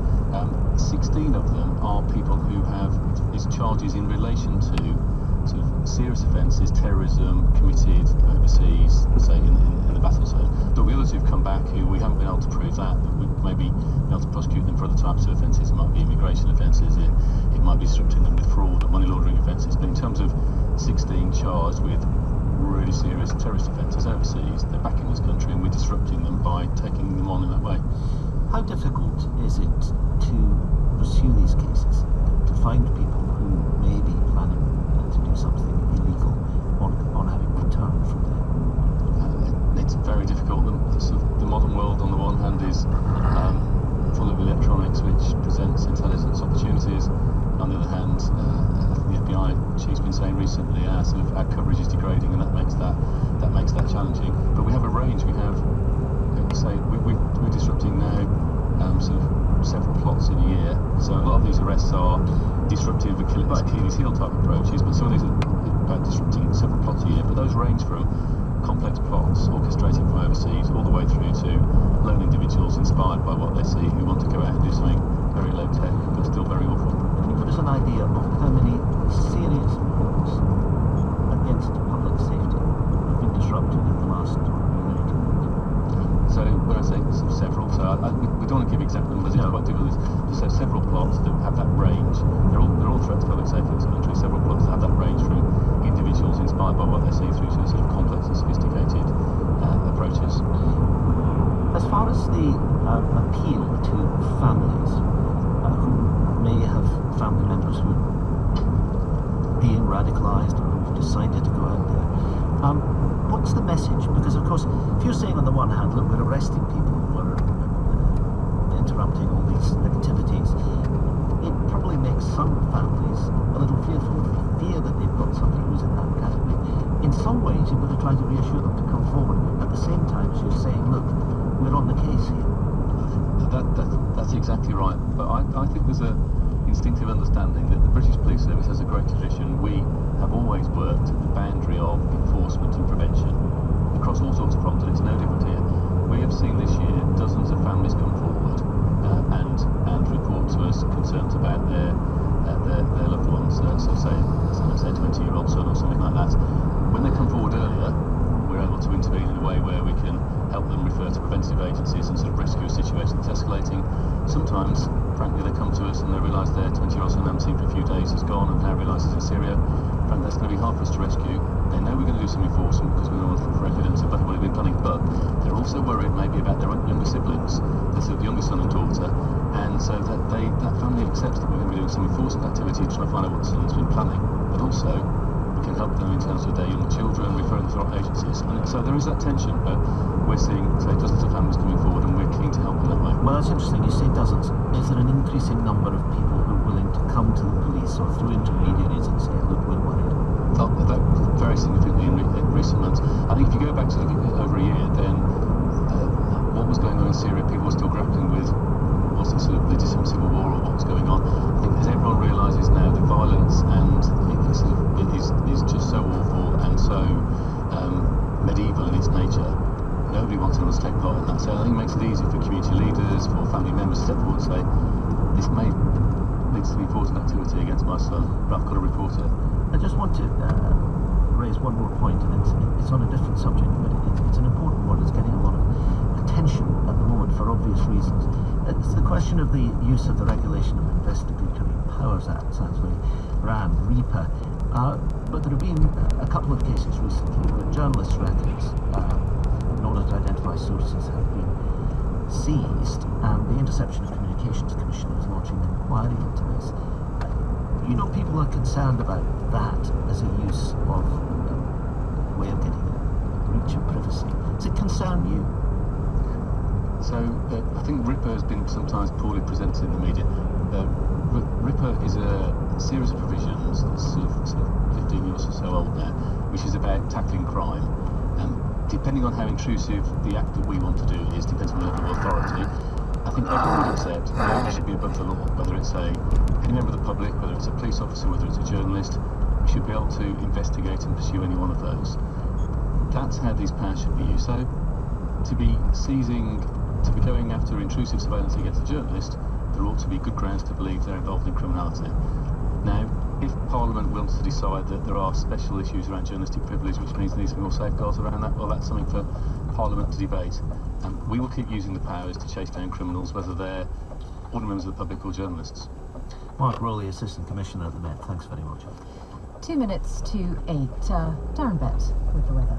Yes, thanks very much. Good morning. We've got a bit of rain left over from overnight across parts of northern England and Scotland. It's tracking slowly northwards, becoming confined to the north of Scotland by the afternoon. Following on from that, we should see some sunny spells developing in many areas before the cloud increases in southwest England, Wales and Northern Ireland to bring some rain in from the west during the course of the afternoon. We'll have a southerly wind that will strengthen through the day, but it's certainly blowing in milder air. It's going to be a milder day for Scotland and northeast England.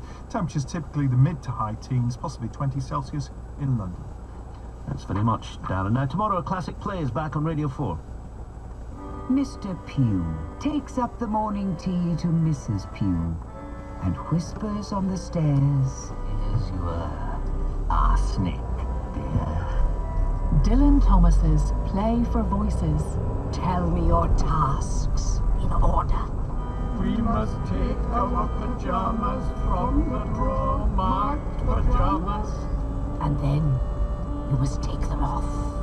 The 2003 recording of Under Milk Wood with Richard Burton's 1963 narration on BBC Radio 4 tomorrow afternoon at 2:30. In the next hour of this programme, the theatre director Peter Brook on his many collaborations from Samuel Beckett to Laurence Olivier, and on the inspiration for his famous staging of A Midsummer Night's Dream. And we'll be hearing from the International Development Secretary Justine Greening on the help being sent to Sierra Leone. You're listening to Today on BBC Radio 4 with Michelle Hussein and James Knock.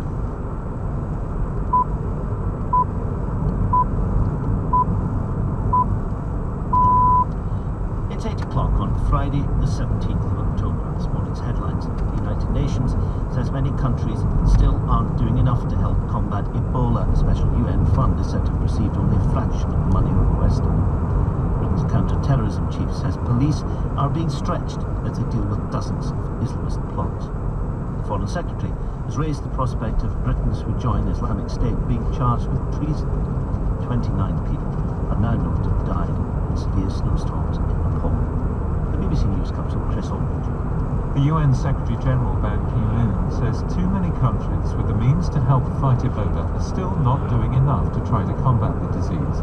It's been revealed that $1 billion emergency fund proposed by the United Nations has received less than 1% of the money it needs. Mr. Ban's comments reflect a growing frustration in Washington that pledges of support by the international community are not being delivered. From Washington, here's Tom. There's a growing chorus of world leaders criticising the global effort to tackle Ebola. President Obama, David Cameron, and the President of the World Bank, Jim Kim, are among those who have urged more countries to contribute resources to tackle the disease at its source. Now, the United Nations Secretary-General Ban Ki-moon has joined them. He said a $1 billion fund he set up to make it easier to tackle the epidemic still only had $100,000 in the bank. He wants to see governments honour their pledges. Now I believe there is time that those other countries who really have capacity, they would provide financial support and other logistical support. This is quite serious. We need urgent global response and support. President Obama has authorised the call-up of reservists from the National Guard. If they're sent to Liberia, Guinea or Sierra Leone, they'll help hospitals and provide logistical support. But at home, he's considering appointing one person to coordinate his government's response. The president, who has resisted calls to impose an international travel ban, is trying to reassure Americans that Ebola is a disease that is difficult to catch. Ban Ki-moon's predecessor, Kofi Annan, has said he's bitterly disappointed that the international community has not moved faster to deal with the Ebola outbreak. He said he pointed the finger of blame at governments, both in the West and within Africa, who could have done more. Speaking on Newsnight, he accused Western countries of taking their eye off the ball until the problem came to their shores.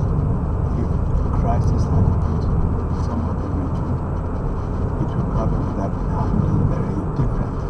And in fact, when you look at the evolution of the crisis, the international community really woke up when the disease got to America and Europe. The Royal Fleet Auxiliary ship RFA Argus will leave Britain for Sierra Leone today to assist in the effort to control Ebola. The ship, which has a fully functioning hospital on board, is due to arrive in West Africa next month. Captain David Eagles, who's in command of the ship, said it will provide medical support to Britain's tackling the epidemic. The hospital facility of Argus is used as reassurance by UK military and civilian personnel operating in Sierra Leone, such that if they have non-Ebola related illnesses, accidents, road traffic accidents, break legs, get bitten by a snake or whatever, they'll be brought out to Argus and the medical facilities equivalent to any NHS facility in the UK. The UK is counter-terrorism chief says police are stretched, grappling with large numbers of Islamist-related investigations. Assistant Commissioner Mark Rowley, the Metropolitan Force, says officers are foiling several plots each year. Since January, 218 terrorism-related arrests have been made in England, Wales and Scotland. Mr. Rowley told this programme the sort of offences that were involved. 16 of them are people who have charges in relation to sort of serious offences, terrorism committed overseas, say in the battle zone. There'll be others who've come back who we haven't been able to prove that, but we may be able to prosecute them for other types of offences. It might be immigration offences, it might be disrupting them with fraud or money laundering offences. But in terms of 16 charged with really serious terrorist offences overseas, they're back in this country and we're disrupting them by taking them on in that way.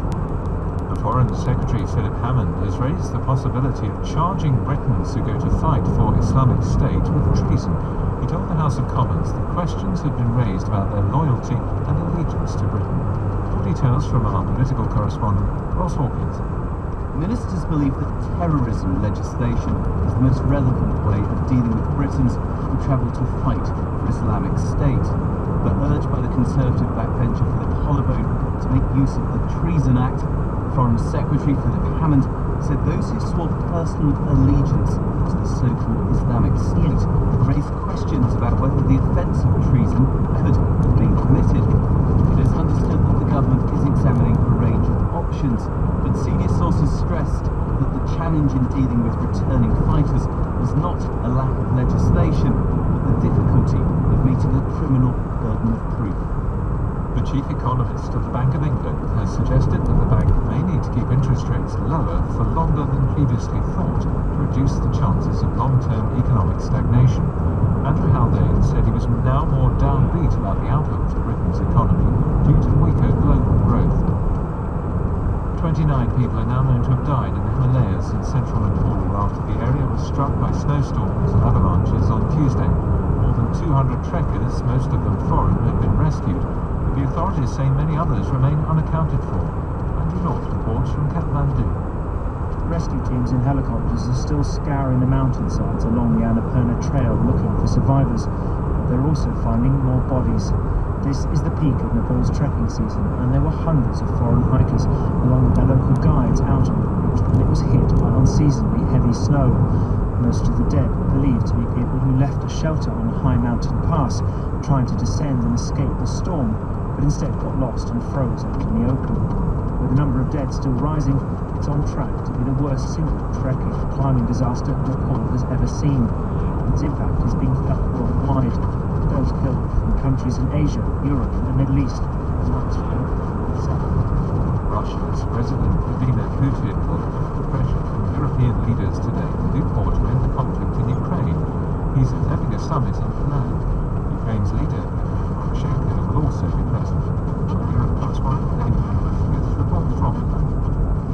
European sanctions on his country, relations at their lowest ebb since the end of the Cold War. Vladimir Putin is unlikely to find a particularly warm welcome in Milan. Russia's president is accused of stoking conflict in Ukraine. Across the table from him will be Ukraine's president, Petro Poroshenko, and also the leaders of Europe's biggest countries, David Cameron, Angela Merkel, François Hollande, and Italy's Matteo Renzi. Europe's leaders are demanding Mr. Putin live up to promises he's already made. They want to see Russia help end the fighting and prevent men and weapons from flowing into Ukraine, fueling instability on Europe's fringe. Fraud and errors resulting in the overpayment of housing benefit are understood to have cost £1.5 billion in the last financial year. The National Audit Office says 60% of the money is never recovered. But the government says overall the amount of money lost in this way is falling. Here's Daniel Bircher. In the last financial year, the government spent just under £24 billion on housing benefit. The National Audit Office estimates that £1.4 billion of that was overpaid, partly due to fraud, but two-thirds of it because of claimant error. The NAO says that funding to support local authorities' administration of claims has fallen at a time when the number of people claiming housing benefit has increased by 5%. It acknowledges that the Department for Work and Pensions is making major changes, but says it should have increased its focus on the problem sooner. The government says it is using a new detection system to cross-check housing benefit claims against information on earnings and pension income to reduce reduce false claims and errors. A policeman who managed to confront and disarm a man wielding a sword has won a national award for bravery. Sergeant Stephen Brown used CS spray on the man and struck him with a baton after he stabbed a woman in North London on Christmas Eve 2012. Scientists say that a new disease has emerged which is wiping out frogs, newts and toads. Researchers fear a number of viruses already found in Spain are spreading to other parts of the world. The study is published in the journal Current Biology. Our science correspondent Rebecca Morell has been finding out more. This is the call of the common toad. It's just one of the amphibians that have been hit by a deadly new disease. Researchers have discovered a range of closely related new viruses in northern Spain. Infected animals suffer from huge ulcers on their skin and die from internal bleeding.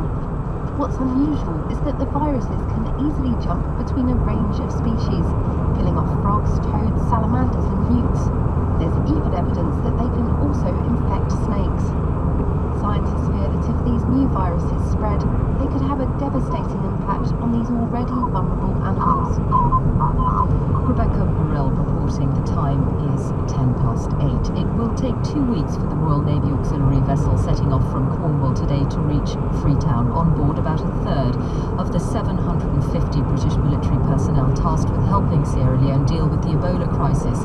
And it is a crisis far beyond the realm of public health. In Sierra Leone, schools are closed, factories shut down, farms largely deserted, fragile economies and livelihoods are being decimated. The story is the same in Liberia and Guinea, also badly affected. And yet the UN Secretary-General Ban Ki-moon says $1 billion appeal for Ebola has so far raised only $100,000. Other pledges have been made, but the money not received. Donors have given funds, though, to individual UN agencies. Well, the British ship departing today is the RFA Argus, commanded by Captain David Eagles. We're part of the broader UK defence mission supporting the different objectives of helping the international effort to contain the Ebola outbreak.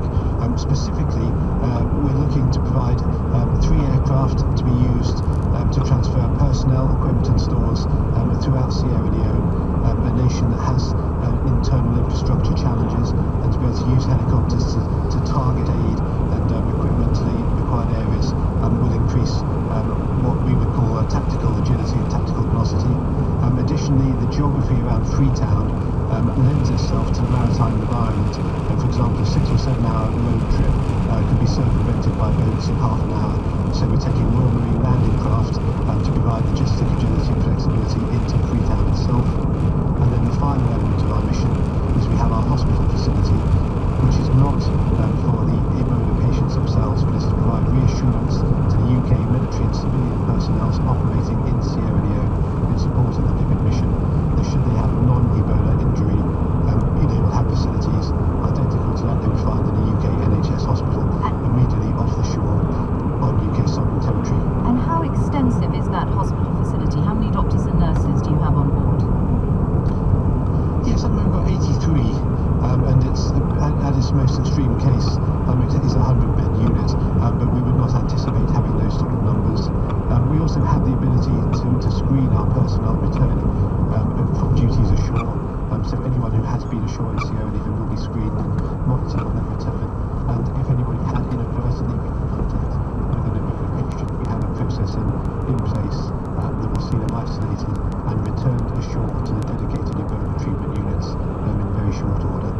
So I'm confident that we have a safe system. Yeah. And clearly this is a country, Sierra Leone, in dire need of all sorts of help. But the part that may seem strange to some people is the fact that you have a well-equipped, well-staffed hospital on board that is essentially off limits to the people of Sierra Leone who are infected with this virus.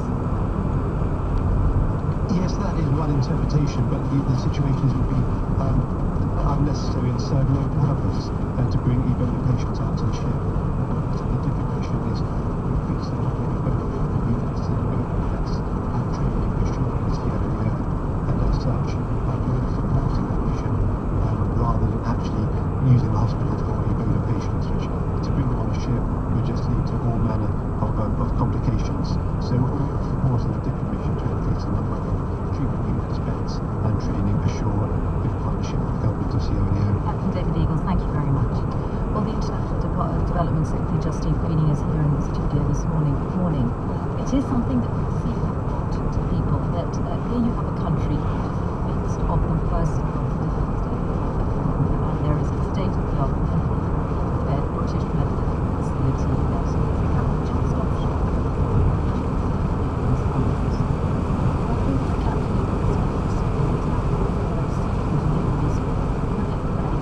Treatment beds in Sierra Leone, we're doing 700 of those. That's actually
as you're seeing support for Sierra Leone. For Sierra Leone. Right, so we're not giving anything to Guinea and Liberia, we're not helping.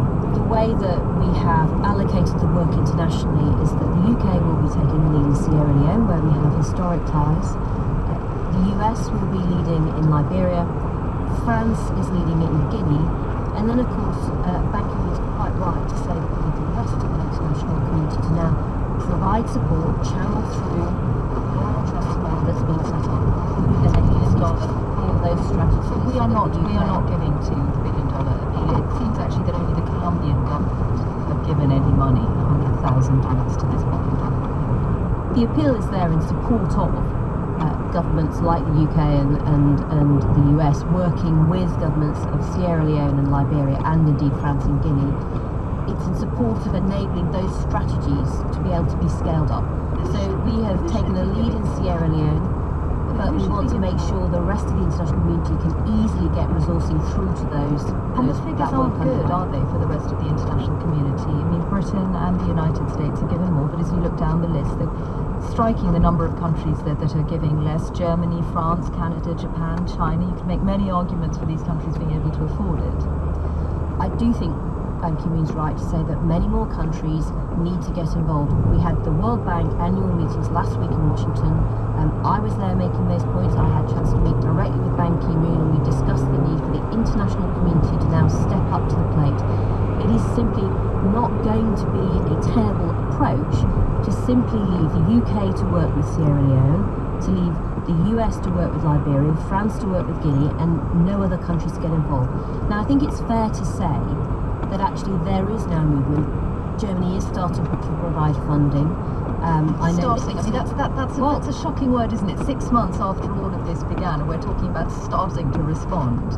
I think it's quite right to say that the international community now needs to wake up to this crisis and start putting resources into working with the UK and the US in particular to help deliver our strategy, which we believe will be successful. We've pulled it together with scientists, with our chief medical officer, with the government of Sierra Leone, but But we do need resourcing, and I'm pleased that the UN is now stepping up its messaging to the rest of the world to say that they need to be part of that overall effort. Justine Greening, thank you very much. So the UK is focused on help for Sierra Leone.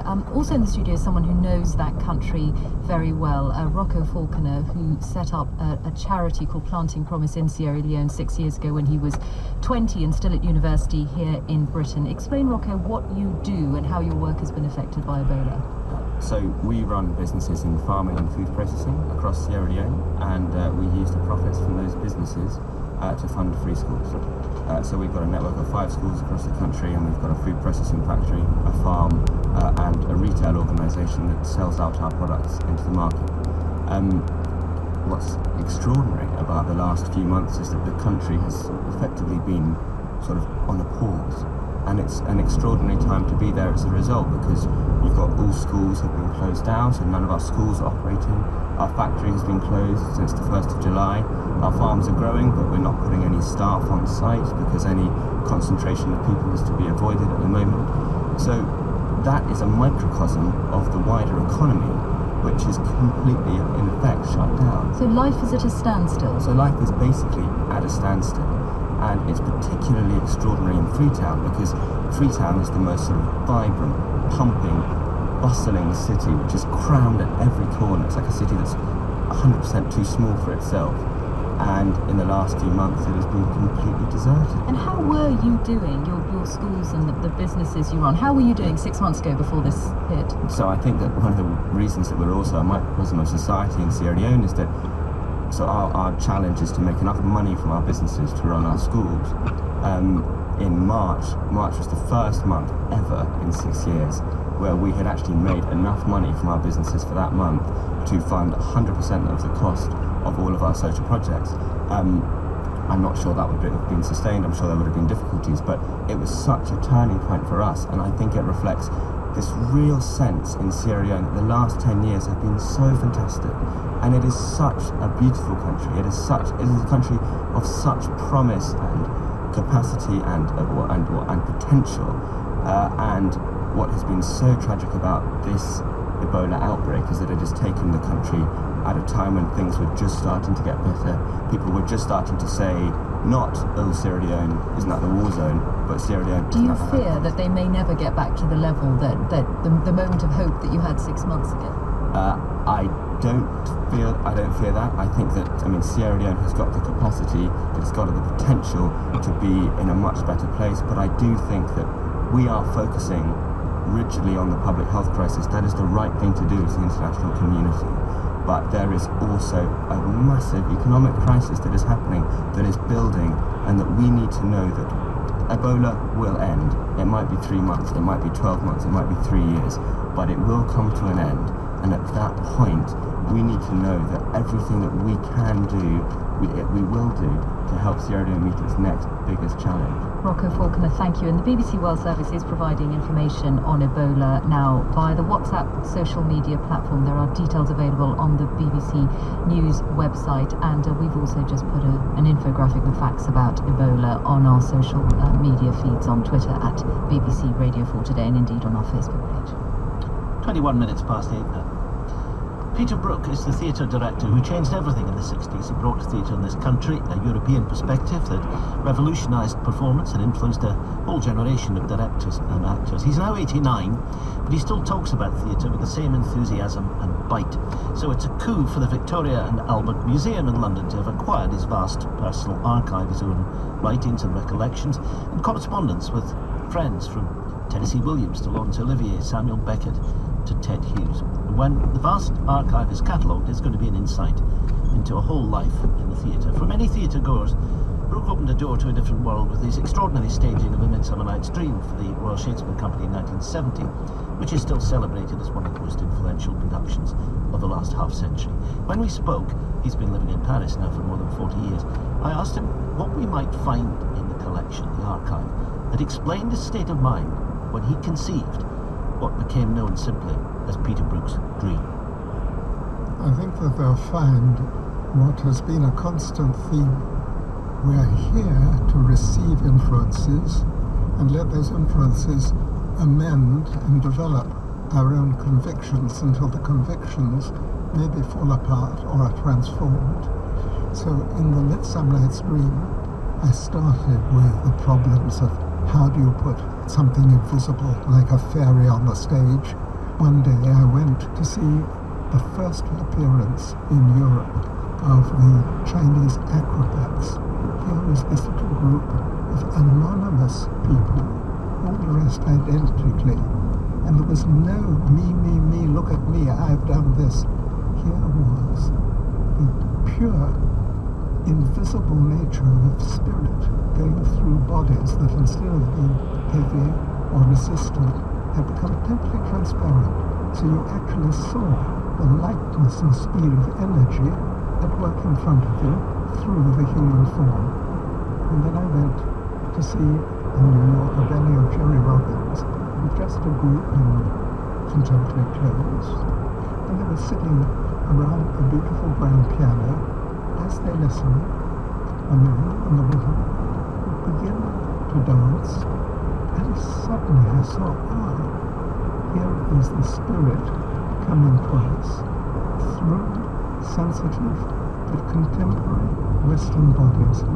And as we rehearsed and did exercise in that way, we found how certain of the verse passages could be combined with an unexpected acrobatic movement, or spinning plates on sticks, or could be sung even. That's the starting point. There sleeps Titania some time of the night, lulled in these flowers with dances and delight. And there the snake throws her enamel skin, weed wide enough to wrap a fairy in. With the juice of this I'll streak her eyes and make her full of hateful fantasy. The archive, of course, includes correspondence with people who shared your seriousness about art in general, not just the theatre. And I think particularly of Ted Hughes, with whom you collaborated very, very closely.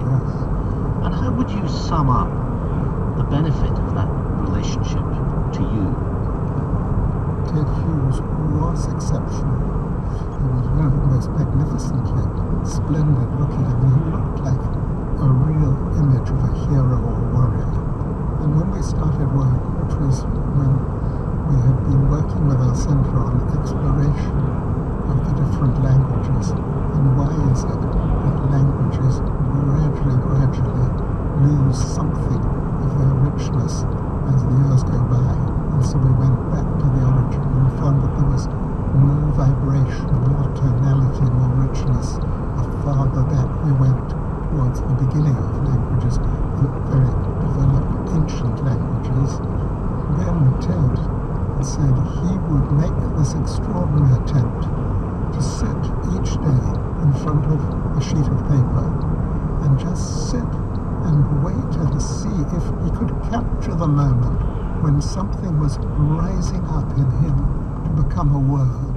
And before the word took shape, the vibration turned into a sound pattern, and out of which came his name for the language, August. And he realized once he put it down that it had multiple levels of meaning, but org became the essential sound of what deeply vibrates and can radiate.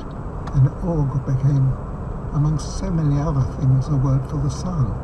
And then he went on like that in this incredible task of developing a language that at the same time was resonant and could be spoken by actors, and led to the performance that we did in Persepolis called August. It was an extraordinary relationship.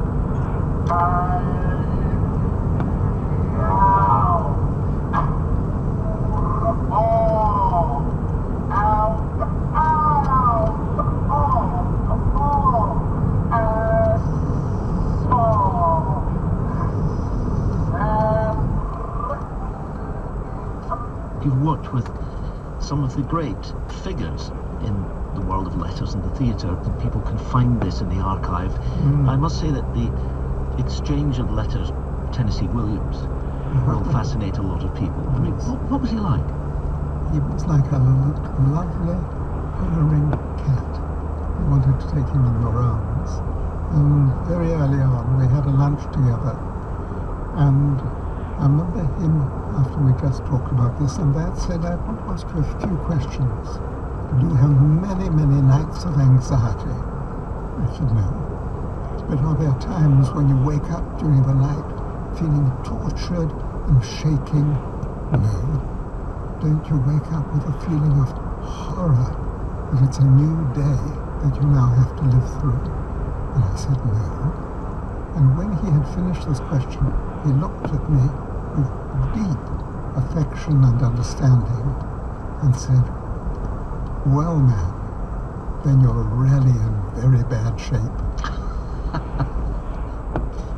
Peter Brook, nearly 90, but still telling the story with such verve, talking about his life in the theatre.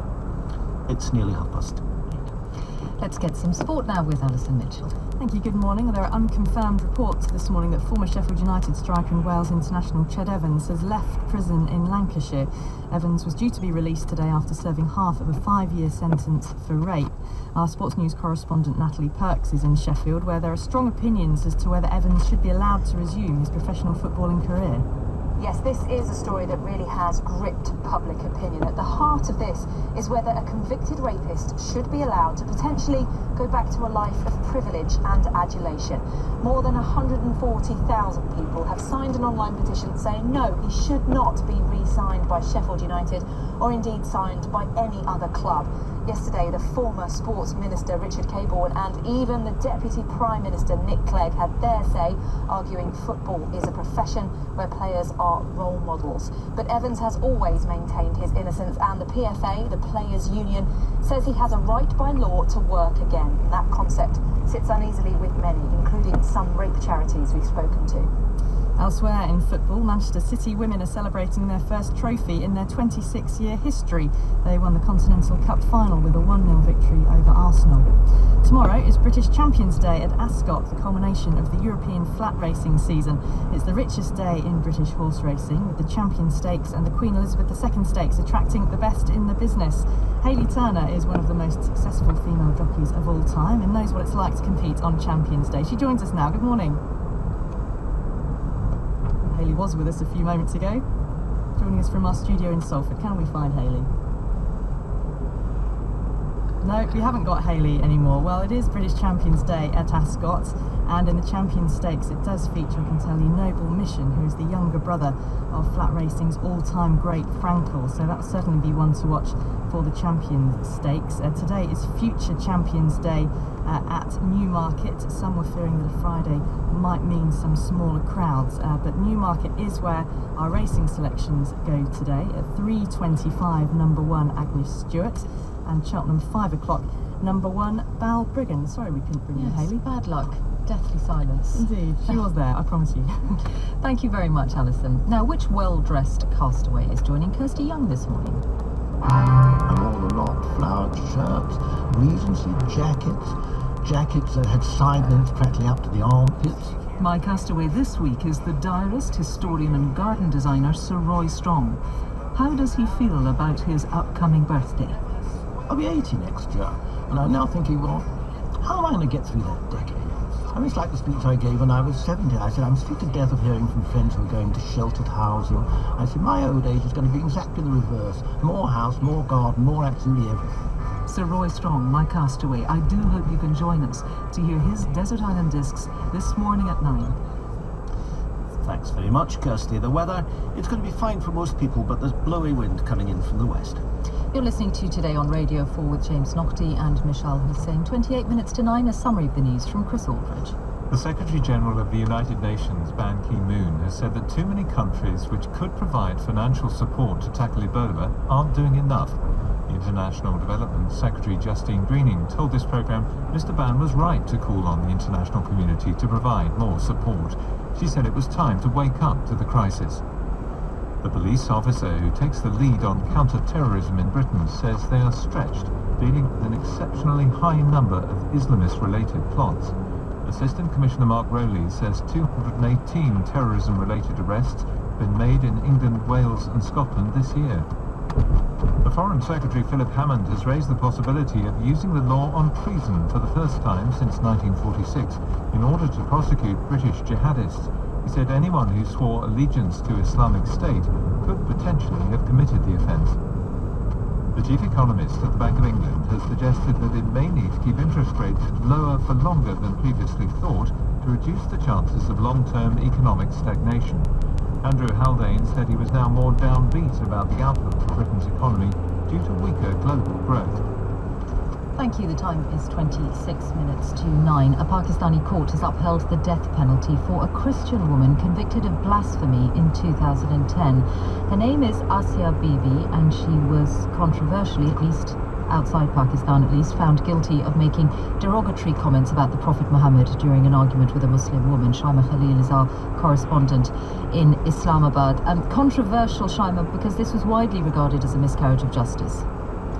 Absolutely, Michelle, but as you say, I mean, controversial outside Pakistan. Inside Pakistan, however, there's been mixed reactions. So, for example, one of the clerics who took on this complaint, this alleged complaint about the blasphemy of Asia Bibi and her making derogatory remarks, his name is Qari Salim, and his reaction to the upholding of the death sentence was that he described it as a victory for Islam. He said, "We will distribute sweets to express our pleasure over the court order." However, of course, Amnesty International says this is a grave injustice. They're calling for her to be released immediately and for the conviction to be quashed. Blasphemy, of course, is an extremely sensitive subject here, and blasphemy laws are very, very controversial, and many people who have spoken out against them have lost their lives. I mean, two very, very high-profile politicians, for example, have spoken out against Asma's trial against